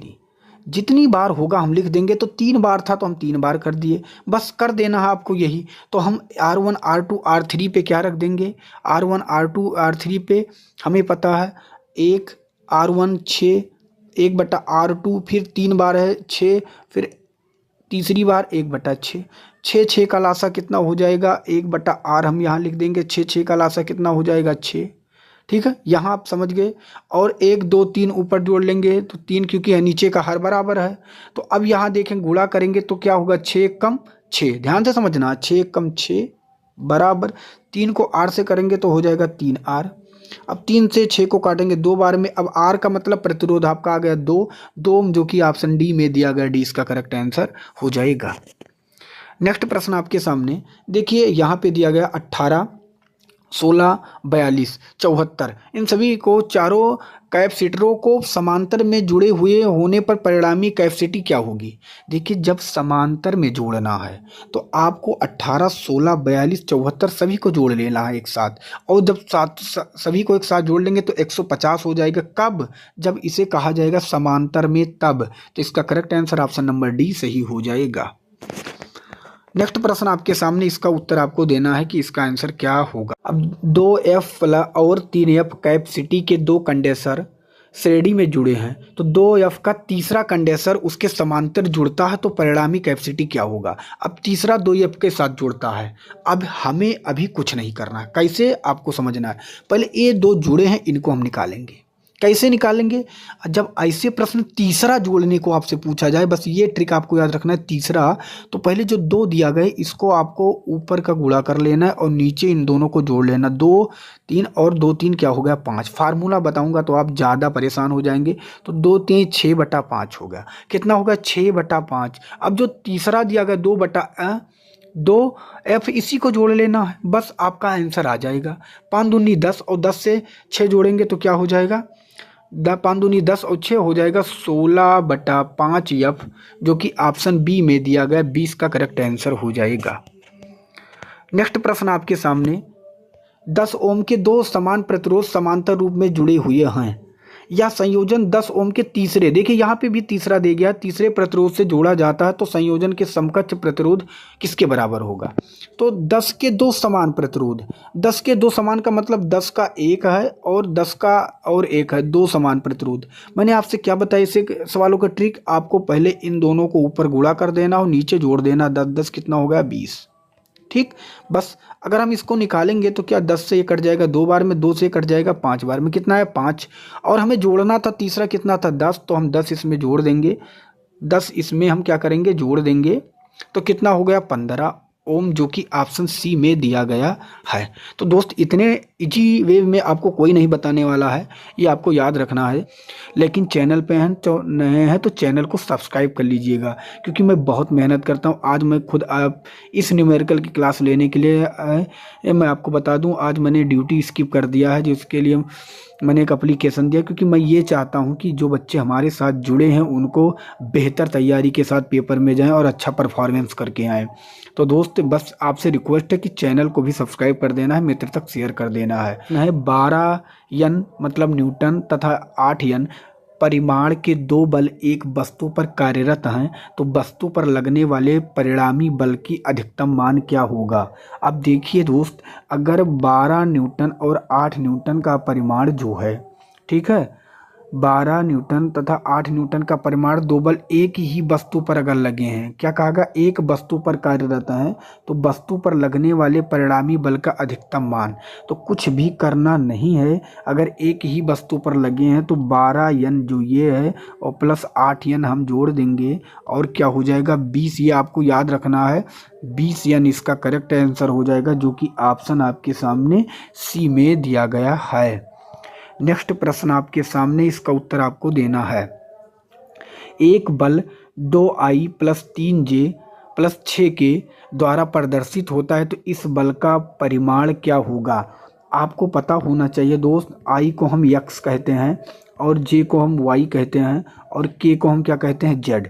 ये आपको पता होना चाहिए। इसका एक फार्मूला है, बस आपको इतना याद रखना है, √, ठीक है, एक्स स्क्वायर प्लस का वाई स्क्वायर और प्लस का जेड स्क्वायर, इस पे आपको रख देना है, आपका आंसर आ जाएगा। तो हम क्या करेंगे यहाँ पे, यहाँ अंडर रूट करेंगे, एक्स का मान क्या है 2, या आप आई मान लीजिए, आई का स्क्वायर या जे का स्क्वायर या छः का मतलब के का स्क्वायर कर दीजिए, बात एक ही है। तो आई का स्क्वायर मतलब 2 का स्क्वायर करेंगे क्या हो जाएगा, 2 का स्क्वायर यहाँ पे 4, प्लस 3 का स्क्वायर करेंगे क्या हो जाएगा 9, और 6 का स्क्वायर क्या करेंगे तो क्या हो जाएगा 36। अब इसको आपको जोड़ लेना है, तो 9 4 13 और 13 इसे जोड़ेंगे तो आ जाएगा 49, ठीक है। और 49 का अगर आप वर्गमूल निकालेंगे तो क्या आ जाएगा 7, जो कि ऑप्शन बी में दिया गया 20 का करेक्ट आंसर हो जाएगा। दोस्त ऐसे प्रश्न छपेंगे पेपर में, तो पूरी वीडियो आपको देख लेना है, बस देखने के बाद आप आसानी से जाके आप पेपर दे आएंगे। नेक्स्ट प्रश्न आपके सामने, इसका उत्तर आपको देना है। दो सदिश 4i + 7j तथा 2i + 3j जोड़े जाते हैं तो इन सदिशों का योग का परिमाण क्या होगा। देखिए, इन्हें पहले क्या किया जाता है, पहले जोड़ा जाता है और फिर इन सदिशों का योग का परिमाण ज्ञात किया जाता है। परिमाण ज्ञात करने से पहले हम क्या करेंगे, इनको हम जोड़ेंगे और जोड़ेंगे 4i और 2i यहाँ है, तो 4i 2i जोड़ेंगे तो कितना हो जाएगा 6i, ठीक है। उसके बाद यहाँ 7j है, यहाँ 3j है, 7j और 3j जोड़ेंगे तो हम क्या कितना हो जाएगा 10j, ये भी आपको पता हो गया। बस मैंने आपको क्या बताया, अंडर रूट 6 का स्क्वायर करेंगे कितना हो जाएगा 36, प्लस 10 का स्क्वायर करेंगे तो कितना हो जाएगा 100, ठीक है। अगर निकालेंगे तो क्या हो जाएगा अंडर रूट 136, जो कि इसका वर्गमूल नहीं निकल पाएगा, तो ऑप्शन सी इसका करेक्ट आंसर हो जाएगा। दोस्त, अगर आपको इसमें मेहनत दिख रही है, अगर आप समझ पा रहे हैं तो दोस्त बस आपसे छोटी सी रिक्वेस्ट है, वीडियो को अपने ग्रुप में शेयर जरूर करना है। नेक्स्ट प्रश्न आपके सामने दोस्त, इसका उत्तर आपको देना है कि क्या होगा। पृथ्वी पर किसी वस्तु का भार 200 यन है और द्रव्यमान 20 kg है तो गुरुत्वीय त्वरण का मान क्या होगा, इसका आंसर आपको बताना है। देखिए, इसका आंसर ज्ञात करने के लिए पहले मैं आपको बता दूं कि गुरुत्वीय त्वरण का मान निकालने के लिए क्या होता है, गुरुत्वीय त्वरण का मान निकालने के लिए होता है भार बटा द्रव्यमान। क्या होता है, भार बटा द्रव्यमान। अब आप ये बताइए भार कितना है, भार यहाँ पे आप देखेंगे तो भार दिया गया है 200, द्रव्यमान कितना दिया गया है 20। बस आपको कुछ करना नहीं, अगर आप इसे काट देंगे 20 दामा 200 तो 200 इसका त्वरण का मान होता है 200 मीटर सेकेंड स्क्वायर, हमें पता है, जो कि ऑप्शन बी में दिया गया 20 का करेक्ट आंसर हो जाएगा। नेक्स्ट प्रश्न आपके सामने, इसका उत्तर आपको देना है। किसी वस्तु का भार 20 kg है और पृथ्वी में उस वस्तु का भार क्या होगा, आपको बताना है।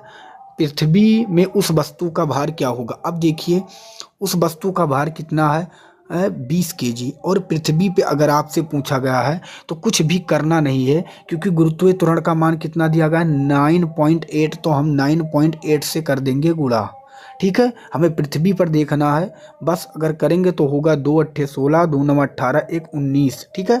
196 यन आ जाएगा न्यूटन, जो कि ऑप्शन बी में दिया गया है 20 का करेक्ट आंसर हो जाएगा। नेक्स्ट प्रश्न आपके सामने, इसका उत्तर आपको देना है। उस वस्तु का द्रव्यमान क्या होगा जिसका भार पृथ्वी पर 196 यन है। अब देखिए, यहाँ पर भी कुछ करने की ज़रूरत आपको नहीं है, ठीक है, कुछ करने की ज़रूरत नहीं। यहाँ पे आपसे केवल क्या पूछा गया, द्रव्यमान, और द्रव्यमान के लिए हमें पता है पृथ्वी पर उसका कितना है भार 196, ठीक है। और हमें पता है गुरुत्वाकर्षण का मान कितना होता है 9.8। 9 पॉइंट के बाद एक संख्या तो हम 0 बढ़ा देंगे, अब यहाँ पॉइंट खत्म हो गया। अगर हम इसको काटेंगे तो कितनी बार में जा रहा है, ये 20 बार में कट जाएगा, तो 20 kg इसका करेक्ट आंसर हो जाएगा, जो कि ऑप्शन बी में दिया गया है। नेक्स्ट प्रश्न आपके सामने, इसका उत्तर आपको देना है। 20 यन एक बल एक वस्तु को 2 मीटर विस्थापित कर देता है और 20 जूल कार्य करता है, तो बल और विस्थापन के बीच कोण क्या होगा। अब देखिए, जब आपसे पूछा जाए बल और विस्थापन के बीच का कोण, ठीक है, और यहाँ पे W मतलब जूल दिया गया है, तो इसका फार्मूला होता है W बराबर Fs cos theta, Fs cos theta, ठीक है। अब देखिए, W का मतलब क्या है, जूल, कितना जूल दिया गया 20, तो हम तो यहाँ लिख देंगे 20, बराबर यफ। यफ क्या दिया गया है, यन जो होता है ये होता है यफ। यफ का मान याद होना चाहिए आपको 20। यस मतलब यहाँ पे स्पीड मीटर कितना दिया गया है 2, तो हम रखेंगे 2, ठीक है। और फिर क्या रखा गया कास थीटा, तो हम रखेंगे कास थीटा। बस आपको कुछ करना नहीं है, इस 20 से 20 काट देंगे एक बार में।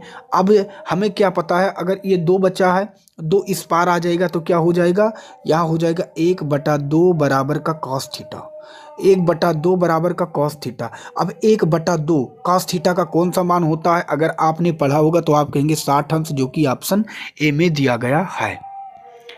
नेक्स्ट प्रश्न आपके सामने, इसका उत्तर आपको देना है। यदि एक हवाई जहाज में 4000 मीटर की दूरी तय करता है और किया गया कार्य कितना 20,000 जूल है, तो लागू किया गया बल ज्ञात कीजिए। कुछ भी करना नहीं है, कितना है 20,000 जूल है, हमें पता है 20,000 कितना है जूल है। और हवाई जहाज कितनी मीटर दूरी तय करता है 4000 मीटर की दूरी तय करता है। तो यहाँ पे हमसे पूछा गया है कि कितना बल लगेगा, तो हम 3 जीरो से 3 जीरो काट देंगे। इसको काटेंगे कितने बार में, 5 बार में। कितने बार में, 5 बार में, तो 5 न्यूटन इसका करेक्ट आंसर हो जाएगा, जो कि ऑप्शन ए में दिया गया है। दोस्त मेहनत दिख रही है तो प्लीज़ चैनल को सब्सक्राइब कर लीजिएगा दोस्त। नेक्स्ट प्रश्न आपके सामने, यदि बल F बराबर 0 इसलिए किया गया कार्य क्या होगा। अच्छा आपको पता होना चाहिए, अगर बल F बराबर 0 है तो किया गया कार्य भी क्या हो जाएगा, 0 हो जाएगा, जो कि ऑप्शन बी में दिया गया है।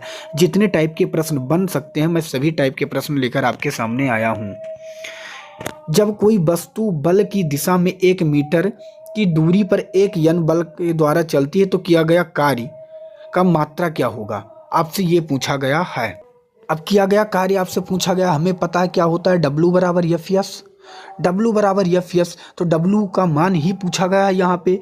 F का मान तो दिया गया है कितना, F का मैंने आपको क्या बताया, यन कहा जाता है 1 न्यूटन, 1 यस कितना 1 मीटर, तो W का मान आ गया 1 1 कम 1, 1 इसका करेक्ट आंसर हो जाएगा, जो कि ऑप्शन आपके सामने डी में दिया गया है।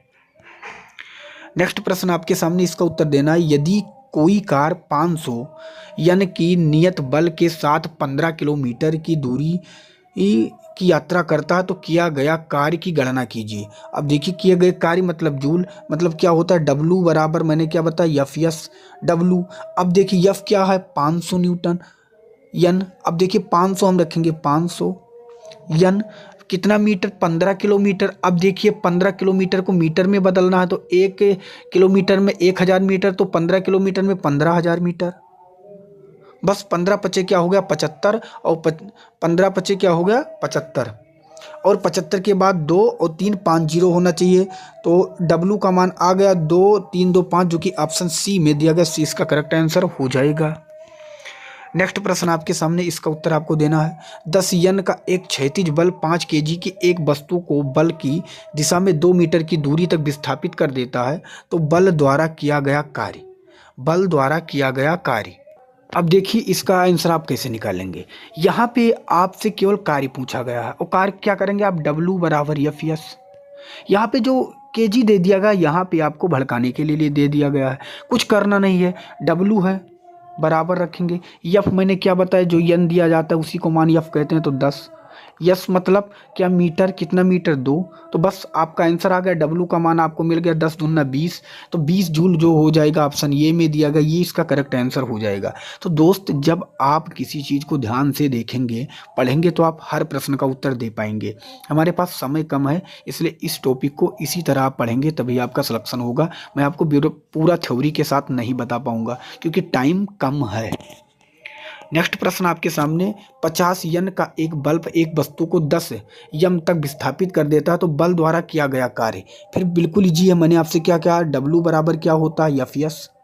W बराबर एफ यस होता है, तो W एफ का मान 50, यस का मान 10, 50 दाम कितना हुआ 500, तो 500 जूल इसका करेक्ट आंसर हो जाएगा, जो कि ऑप्शन ए में दिया गया है।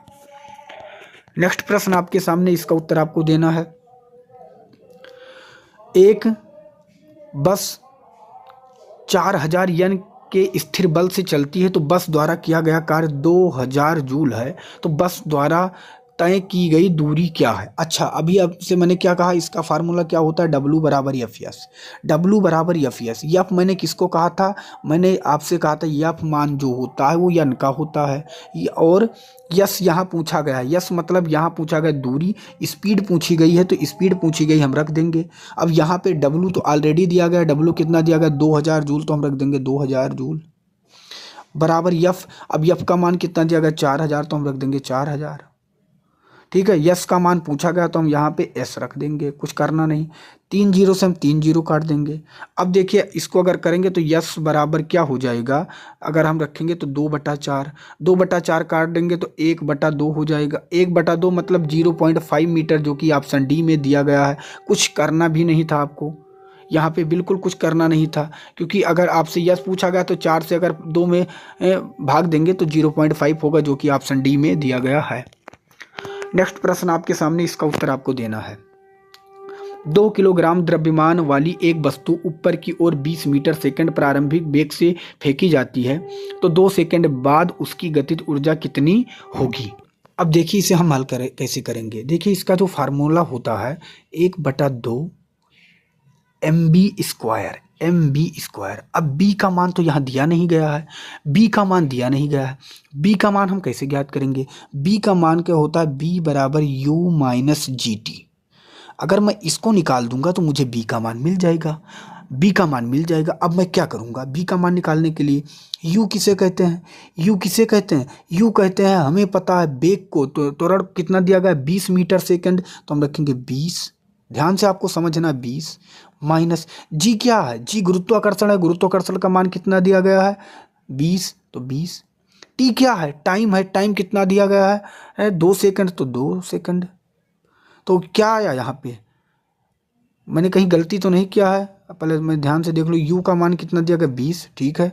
और जी का मान, सॉरी दोस्त, जी का मान यहाँ पे 10 दिया गया था, मैंने यहाँ 20 रख दिया, तो मैं पहले रखूंगा जी का मान कितना 10। टी टाइम कितना दिया गया 2 सेकंड, तो 2 सेकंड। अब बी का मान मैं ऑलरेडी निकालूंगा, तो 20 यहाँ और 10 दूना 20, 20 से 20 चला जाएगा तो हमें बी का मान कितना मिल जाएगा 0। ठीक है, अब इस पे हम रख देंगे, हमारा आंसर आ जाएगा। कुछ भी करना नहीं था, गतिज ऊर्जा पूछा गया था, तो गतिज ऊर्जा का फार्मूला 1/2 mv² होता है, तो हम रखेंगे 1/2। यम कितना है, यम कितना है 2 किलोग्राम, तो 2 रखेंगे। ठीक है, अब b², बी का मान कितना है 0, तो हम रखेंगे 0 का स्क्वायर। अब ये 2 से 2 कट जाएगा, 0 का मान ऑलरेडी 0 आ जाएगा, तो 0 ही इसका करेक्ट आंसर हो जाएगा, 0 जूल, जो कि ऑप्शन आपके सामने बी में दिया गया है। दोस्त इतना इजी तरीके से आपको कोई नहीं बताने वाला है। चैनल पे नए तो प्लीज़ चैनल को सब्सक्राइब कर लीजिएगा। दोस्त अगला प्रश्न आपके सामने, किसी वस्तु का गतिज ऊर्जा 120 जूल है और इसका द्रव्यमान 15 केजी है, तो वस्तु का वेग क्या होगा, आपसे पूछा गया है। अब देखिए क्या करना है आपको यहाँ पे, गतिज ऊर्जा, ठीक है, वेग पूछा गया, तो गतिज ऊर्जा बराबर क्या होता है आपको पता होना चाहिए। गतिज ऊर्जा बराबर होता है, मैंने आपसे बताया 1/2 mv²। ठीक है, अब गतिज ऊर्जा ऑलरेडी दिया गया है कितना 120, तो मैं रख दूंगा 120 बराबर 1/2। ठीक है, यहाँ पे m का मान का मतलब क्या होता है 15 केजी द्रव्यमान, तो हम रखेंगे 15। बी वस्तु का वेग, यही हमें ज्ञात करना, तो हम यहाँ रखेंगे b²। यहाँ तक आपको कोई प्रकार की दिक्कत नहीं होगा। देखिए अब यहाँ कुछ नहीं, तो बराबर का तिरछा क्या होता है गुणा। अगर गुणा करेंगे तो 120 में 2 से गुणा कर देंगे तो क्या हो जाएगा 240, क्या हो जाएगा 240। तो मैं इसको काट के हमें पता होगा कि मैं क्या लिख सकता हूँ यहाँ पे 240। ठीक है, अब 15 से अगर मैं 240 को काटता हूँ तो कितनी बार में जाएगा, 15 एकम 15। ठीक है, और कितना बचा, वो 15 कम 15, 9 15 छक्का 90। अब 16 इधर आ गया, इधर बचा b², स्क्वायर हटेगा, इधर लग जाएगा अंडर रूट, तो b का मान क्या आ गया 4 मीटर सेकंड, जो कि ऑप्शन बी में दिया गया, बी इसका करेक्ट आंसर हो जाएगा। तो देखिए सवाल अगर दोस्त आप समझ के करेंगे तो हर प्रश्न को आप आसानी से कर पाएंगे। कोई प्रश्न बड़ा और छोटा नहीं, बस समझने की आपको ज़रूरत है। नेक्स्ट प्रश्न आपके सामने, 20 किलोग्राम द्रव्यमान का एक वस्तु 10 मीटर सेकंड के समान वेग के साथ आगे बढ़ रहा है, तो वस्तु द्वारा गतिशील ऊर्जा क्या होगी, आपसे ये पूछा गया है। तो इस प्रश्न में तो बिल्कुल आसानी, इसमें कुछ भी नहीं करना था, क्योंकि यहाँ पे गतिशील ऊर्जा पूछा गया। गतिशील ऊर्जा का मैंने फार्मूला क्या बताया 1/2 mv²। ठीक, तो 1/2 यम मतलब द्रव्यमान, द्रव्यमान कितना है 20, बी मतलब बेग, और कितना बेग 10 मीटर सेकंड, तो 10 को स्क्वायर मतलब 2 बार, तो 10 से 2 बार गुणा कर देंगे। अब 2 से 20 को काटेंगे 10 बार में, 10 दहम्मा 100 और 100 दहम्मा 1000, 1000 जे मतलब जूल हो जाएगा गतिशील ऊर्जा, जो कि ऑप्शन आपके सामने बी में दिया गया है। तो दोस्त हर टाइप के मैं प्रश्न को करवाता हूँ, इससे इजी वे में आपको कोई नहीं बताने वाला है। नेक्स्ट प्रश्न आपके सामने, इसका उत्तर देना है। एक वस्तु की संवेग की गणना कीजिए जिसका द्रव्यमान 50 किलोग्राम है और 6 मीटर सेकंड के वेग से गतिमान है। ठीक है, तो संवेग यहाँ ज्ञात करना है। देखिए संवेग का फार्मूला होता है P बराबर एम एस, P बराबर एम एस। बस कुछ करना नहीं था, हमें P संवेग का मान ज्ञात करना था। m मतलब द्रव्यमान कितना है 50, s मतलब कितना है 6 मीटर सेकंड, तो 50 गुणे 6। अब आपका आ गया P का मान आ गया 5 छक 300, 300 किलोग्राम मीटर सेकंड। स्क्वायर होता है संवेग का, पावर -1 होता है, ये याद रखना है, कहीं पावर ये प्लस में ये सब नहीं करना है। तो इसका correct answer option number B सही हो जाएगा। नेक्स्ट प्रश्न आपके सामने, फिर आपके सामने सेम प्रश्न है, इसमें कुछ करना नहीं था, सेम प्रश्न आ गया, तो इसका करेक्ट आंसर मैंने अभी आपको बता दिया क्या होगा, जो कि ऑप्शन बी सही हो जाएगा। एक वस्तु का द्रव्यमान 85 किलोग्राम है और वेग 60 मीटर सेकंड पावर -1 है, तो वस्तु का संवेग। यहाँ पर भी सेम प्रश्न है, मैंने बताया क्या होता है P बराबर एम एस। ठीक है, P का मान मुझे ज्ञात करना था, m का मान 85 किलोग्राम, यस कितना है 60, हम कर देंगे 6 पंचे 30 और 8 छक 48, 49 50 51, कितना होगा 5100 किलोग्राम के मीटर सेकंड के पावर -1, जो कि ऑप्शन बी में दिया गया है। नेक्स्ट प्रश्न है, इसका उत्तर देना है। 50 किलोग्राम द्रव्यमान का एक लड़का 45 सीढ़ियां 10 सेकंड में चढ़ता है। यदि प्रत्येक सीढ़ी की ऊंचाई 16 सेंटीमीटर है तो उसकी शक्ति ज्ञात कीजिए। देखिए शक्ति ज्ञात करने का जो फार्मूला होता है वो होता है W बराबर mgh। अब देखिए हमें सब कुछ मिला, यम है यहाँ पे, जी है, लेकिन यच नहीं है। यच हम निकालेंगे। देखिए कितनी सीढ़ी है 45 सीढ़ी, और एक सीढ़ी की ऊंचाई कितनी है यहाँ पे दिया गया, एक प्रत्येक सीढ़ी की ऊंचाई 16 है। अगर मैं 45 को 16 से गुणा कर दूंगा तो 16 पंचे 80 और 16 चौके 64 और 8 जोड़ूंगा 72, कितना है 720 सेंटीमीटर। हम जब ऊंचाई रखते हैं तो मीटर में रखते हैं, 1 मीटर में कितने सेंटीमीटर होते हैं 100, तो हम 100 से अगर भाग दे देंगे तो हमारा मीटर में बदल जाएगा। अब जब मैं भाग दूंगा तो कितना आएगा 7.2, तो 7.2 मीटर आ गया। अब हमें यच भी मिल चुका है 7.2। आशा करता हूँ ये पॉइंट आपके समझ में आ गया होगा। तो मैं अब इस सवाल को हल करूंगा कैसे, हमें पता है यच कितना मिला 7.2, तो हम रखेंगे W बराबर यम का मतलब द्रव्यमान कितना है 50, तो हम रखेंगे 50। जी का मतलब गुरुत्वाकर्षण कितना दिया गया 10, तो हम रखेंगे 10। एच का मतलब क्या हुआ 7.2 अभी आया तो 2 रख देंगे।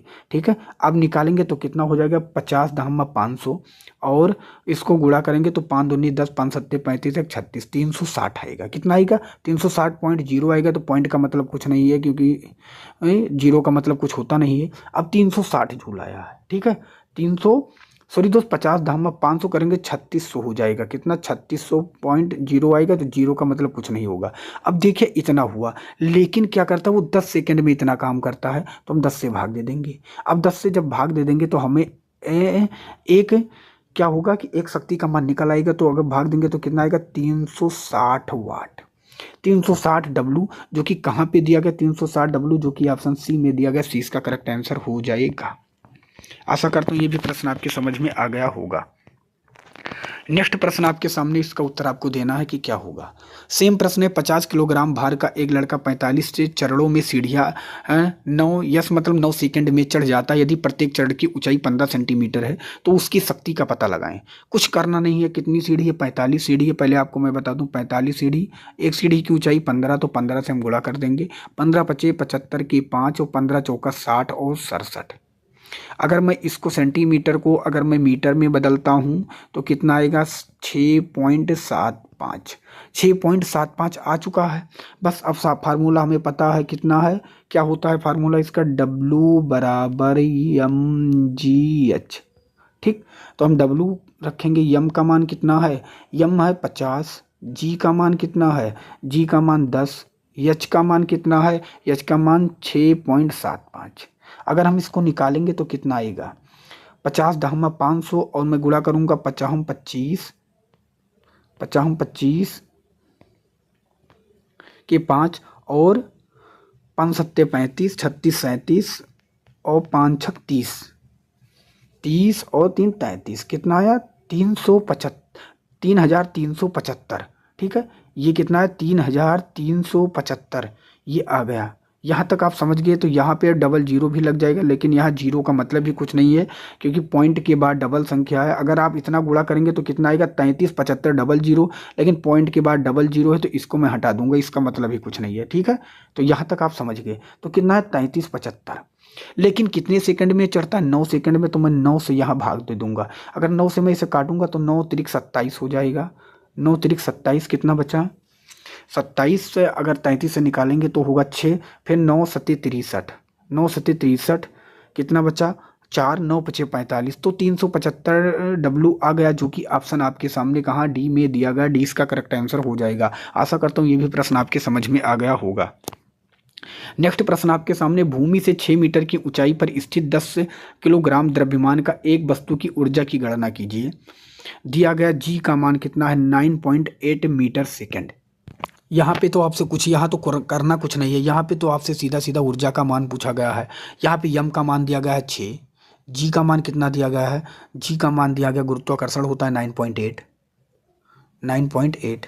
ठीक है, और यच यहाँ पे यम जी एच होता है, सॉरी दोस्त यम जी एच मैंने गलती कर दिया, कुछ भी नहीं है। यम का मतलब द्रव्यमान 10 होता है, जी का मतलब क्या होता है गुरुत्वाकर्षण 9.8 होता है, और एच का मान दिया गया 6। बस यही कर देना है और हमारा कार्य का मान आ जाएगा। तो हम करेंगे 10 छक 60 और 6 8 48, 6 9 54 देखेंगे, गुणा करेंगे तो 588 जी होगा, जो कि ऑप्शन बी में दिया गया है। नेक्स्ट प्रश्न आपके सामने, इसका उत्तर देना। एक घर में एक माह में 900 गुणे 10 के पावर 6 जे ऊर्जा की खपत हुई तो इकाई में यह ऊर्जा कितनी होगी।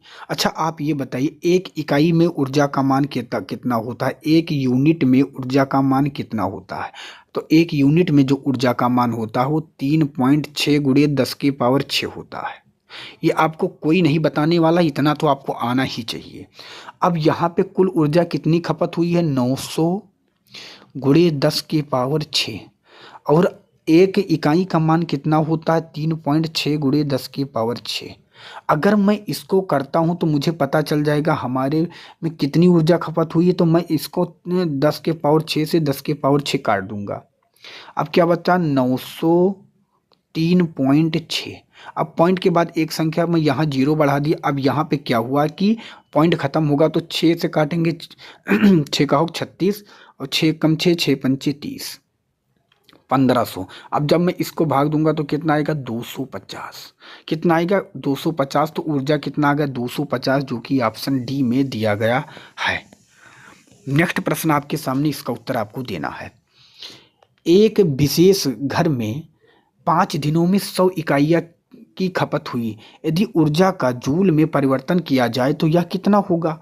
बिल्कुल इजी है, कुछ करना नहीं है। एक ऊर्जा मैंने बताया, एक यूनिट का मान कितना होता है, एक यूनिट का मान होता है 3.6 गुणे 10 की पावर 6। ठीक है, अब अगर एक एक यूनिट का मान 3.6 गुणे 10 के पावर 6 होता है और 5 दिनों में कितनी इकाइयाँ खर्च हुई है 100, तो मैं कह सकता हूँ गुणे यहाँ 100 लिख दूंगा। अब मैं 100 को दो टाइप से लिख सकता हूँ। कैसे, 100 को मैं लिख सकता हूँ 10 के पावर 2, क्योंकि 10 धाम में क्या होता है 100, ये भी आपको पता है। बस आपका आंसर लग चुका है। 3.6 मैं इधर रख दूंगा गुणे। और अगर नीचे का संख्या समान हो तो घाते क्या होती हैं, जुड़ती हैं। तो 10 गुणे 6 दो जोड़ दूंगा, 10 की पावर क्या हो जाएगा 8। तो 3.6 गुणे 10 की पावर 8 होगा, जो कि ऑप्शन आपके सामने डी में दिया गया है। नेक्स्ट प्रश्न है, इसका उत्तर आपको देना है। वास्तविक प्रतिबिंब पाने के लिए एक वस्तु 20 सेंटीमीटर फोकस दूरी वाले अवतल दर्पण से 30 सेंटीमीटर की दूरी पर रखी हुई है, तो दर्पण का प्रतिबिंब की दूरी क्या होगा। आपसे ये पूछा गया, इसका उत्तर आपको बताना है। देखिए आपको पता होना चाहिए कि B का मतलब होता है प्रतिबिंब की दूरी, और U का मतलब होता है वस्तु की दूरी, और F का मतलब होता है फोकस। इतना आपको पता होना चाहिए। B का मतलब प्रतिबिंब की दूरी, U का मतलब होता है फोकस की दूरी, और U की मतलब होता है वस्तु की दूरी दोस्त, और B का मतलब होता है प्रतिबिंब की दूरी, और F का मतलब होता है फोकस। इतना आपको पता होना चाहिए। ठीक है, अब मैं आपसे कहूँ ठीक है। यहाँ पे एक वस्तु 20 सेंटीमीटर फोकस दूरी वाली, तो यहाँ पे यफ कितना दिया गया है, माइनस का 20। अब माइनस क्यों लगाया गया, मैं आपको जितना बता रहा हूँ समझिए, क्योंकि समय कम है। थ्योरी अभी जस्ट आपकी अभी कंप्लीट हो जाएगा, मैं थ्योरी की क्लास लेकर आऊँगा, आपको बताऊँगा। बस आपको ये पता चलना चाहिए कि जब दर्पण से प्रतिबिंब की दूरी निकालते हैं तो यफ का मान कितना होगा। अगर 20 सेंटीमीटर फोकस दूरी दिया गया तो -20 रखेंगे, ठीक है। अब अवतल दर्पण से 30 सेंटीमीटर की दूरी पर देखिए, अब देखिए अवतल दर्पण से 30 सेंटीमीटर की दूरी पर, तो u का मान भी हमें मिल गया कितना है, -30। और यहाँ पे क्या गया, प्रतिबिंब की दूरी, प्रतिबिंब का मतलब क्या होता है, b का मतलब हमें निकालना है। अब देखिए इसका फार्मूला क्या होता है, 1/f बराबर 1/u प्लस 1/b, ये होता है प्रतिबिंब। देखिए फार्मूला सभी का एक होता है। अब हम हल कैसे करेंगे इसमें, अगर हमसे प्रतिबिंब का अगर मान पूछा जाए तो भी निकाल सकते हैं, अगर वस्तु की दूरी पूछी जाए तो भी हम निकाल सकते हैं, और फोकस दूरी पूछा जाए तब भी निकाल सकते हैं, सिर्फ रखना आना चाहिए। अब कैसे रखेंगे, 1/f का मतलब होता है 1, तो हम रखेंगे ही, f का मतलब कितना है, -20, तो हम -20 रख देंगे। ठीक, यहाँ तक समझ गए आप। अब बराबर रखा है तो हम बराबर रख देंगे, 1/u 1 रखेंगे, u का मान क्या है, -30, तो हम यहाँ -30 रख देंगे, प्लस 1/b। अब b का मान कुछ नहीं है तो हम 1/b ज्यों का त्यों रखेंगे। अब आप यहाँ ये बताइए दोस्त कि अगर मैं माइनस का 1/-30 इस पार ले आऊँगा तो क्या हो जाएगा, वो प्लस का हो जाएगा या नहीं होगा। आप कहेंगे प्लस का हो जाएगा जब मैं इस पार ले आऊँगा, तो मैं इसे इस तरह लिख सकता हूँ कि नहीं, आप समझिएगा। मैं इसको लिख सकता हूँ, ये इधर आएगा तो ये प्लस में हो जाएगा, यहाँ हट जाएगा, और यहाँ क्या लग जाएगा, बराबर। क्योंकि हमारे पास ज़्यादा जगह नहीं है इसलिए मैं इस तरह कर रहा हूँ, ठीक है। मैं आपको समझाने के लिए पहले भी करके आपको बता दे रहा हूँ कि आपको समझने में समस्या ना हो। जैसे ये लिखा है तो आपको जब इसे आप पक्षांतर करेंगे तो 1/b तो आएगा ही, तो 1/-20 है, और ये जब इस पार आएगा तो प्लस का 1/30 हो जाएगा, ये तो आपको पता है। तो मैं यही करने जा रहा हूँ, क्योंकि हमारे पास ज़्यादा जगह नहीं है तो हमें मैनेज करना होगा। तो हम क्या करेंगे इसके लिए, हमें पता है -30 उस पार जाएगा तो क्या हो जाएगा, प्लस का 1/30, और हमें यहाँ आ गया 1/b। अब प्रतिबिंब हम निकाल सकते हैं, 20-30 का लासा अगर लेंगे तो कितना होगा, -20-30 का लासा लेंगे। अब इधर हम हल करते हैं तो 60, 20 तियाँ माइनस का 3 आएगा, क्योंकि माइनस से 30 दूनी, ठीक है, ये आ गया। अब देखिए यहाँ पे -3, सॉरी दोस्त यहाँ प्लस है, -3 से 2 निकालेंगे तो क्या होगा, माइनस का 1 बचेगा, माइनस का 1 बटा क्या बचा, 60, माइनस का 1 बटा क्या बचा, माइनस का 1/60 आया, किसका मान आया, 1/b का, क्योंकि 1/b हम निकाल रहे हैं। तो अगर माइनस का 1/60 आया 1/b का, तो बराबर का क्या होता है, तिरछा गुणा, तो b एक कम b और 60 एक कम 60, ठीक है। तो b एक कम b हो गया, बात को समझिएगा आप ध्यान से। तो b एक कम b का मान कितना आ गया, 60, b का मान कितना आ गया, 60, तो हम 60 आराम से रख देंगे, जो कि ऑप्शन ए में दिया गया है। ठीक, आशा करता हूँ ये भी प्रश्न आपके समझ में आ गया होगा। तो ये थे आपके इम्पोर्टेंट वही प्रश्न जो आपकी परीक्षा में बार बार रिपीट हो रहे हैं। इस वीडियो को देखने के बाद आशा करता हूँ हर टाइप के प्रश्न आपको न्यूमेरिकल के समझ में आ गए होंगे, और इस वीडियो को देखने के बाद न्यूमेरिकल के जितने भी प्रश्न RRB, NTPC, group D, railway, ALP में जो अधिकतर पूछे जा रहे हैं इसी वीडियो से आपको मिलने वाले हैं। तो प्लीज़ मैं आपसे रिक्वेस्ट कर रहा हूँ कि अगर आपका सपना रेलवे या कोई भी अगर एग्ज़ाम है जिसमें फिजिक्स के न्यूमेरिकल पूछे जा रहे हैं, तो प्लीज़ इस वीडियो को आप ज़रूर देख के जाएं। इस वीडियो के देखने के बाद आपके अंदर हर टाइप के प्रश्न देखने को आपको मिल जाएंगे। और अगर वीडियो आपको अच्छी लगी तो प्लीज़ चैनल को सब्सक्राइब करके अपने मित्र तक शेयर जरूर करना। धन्यवाद। जय हिंद, जय भारत।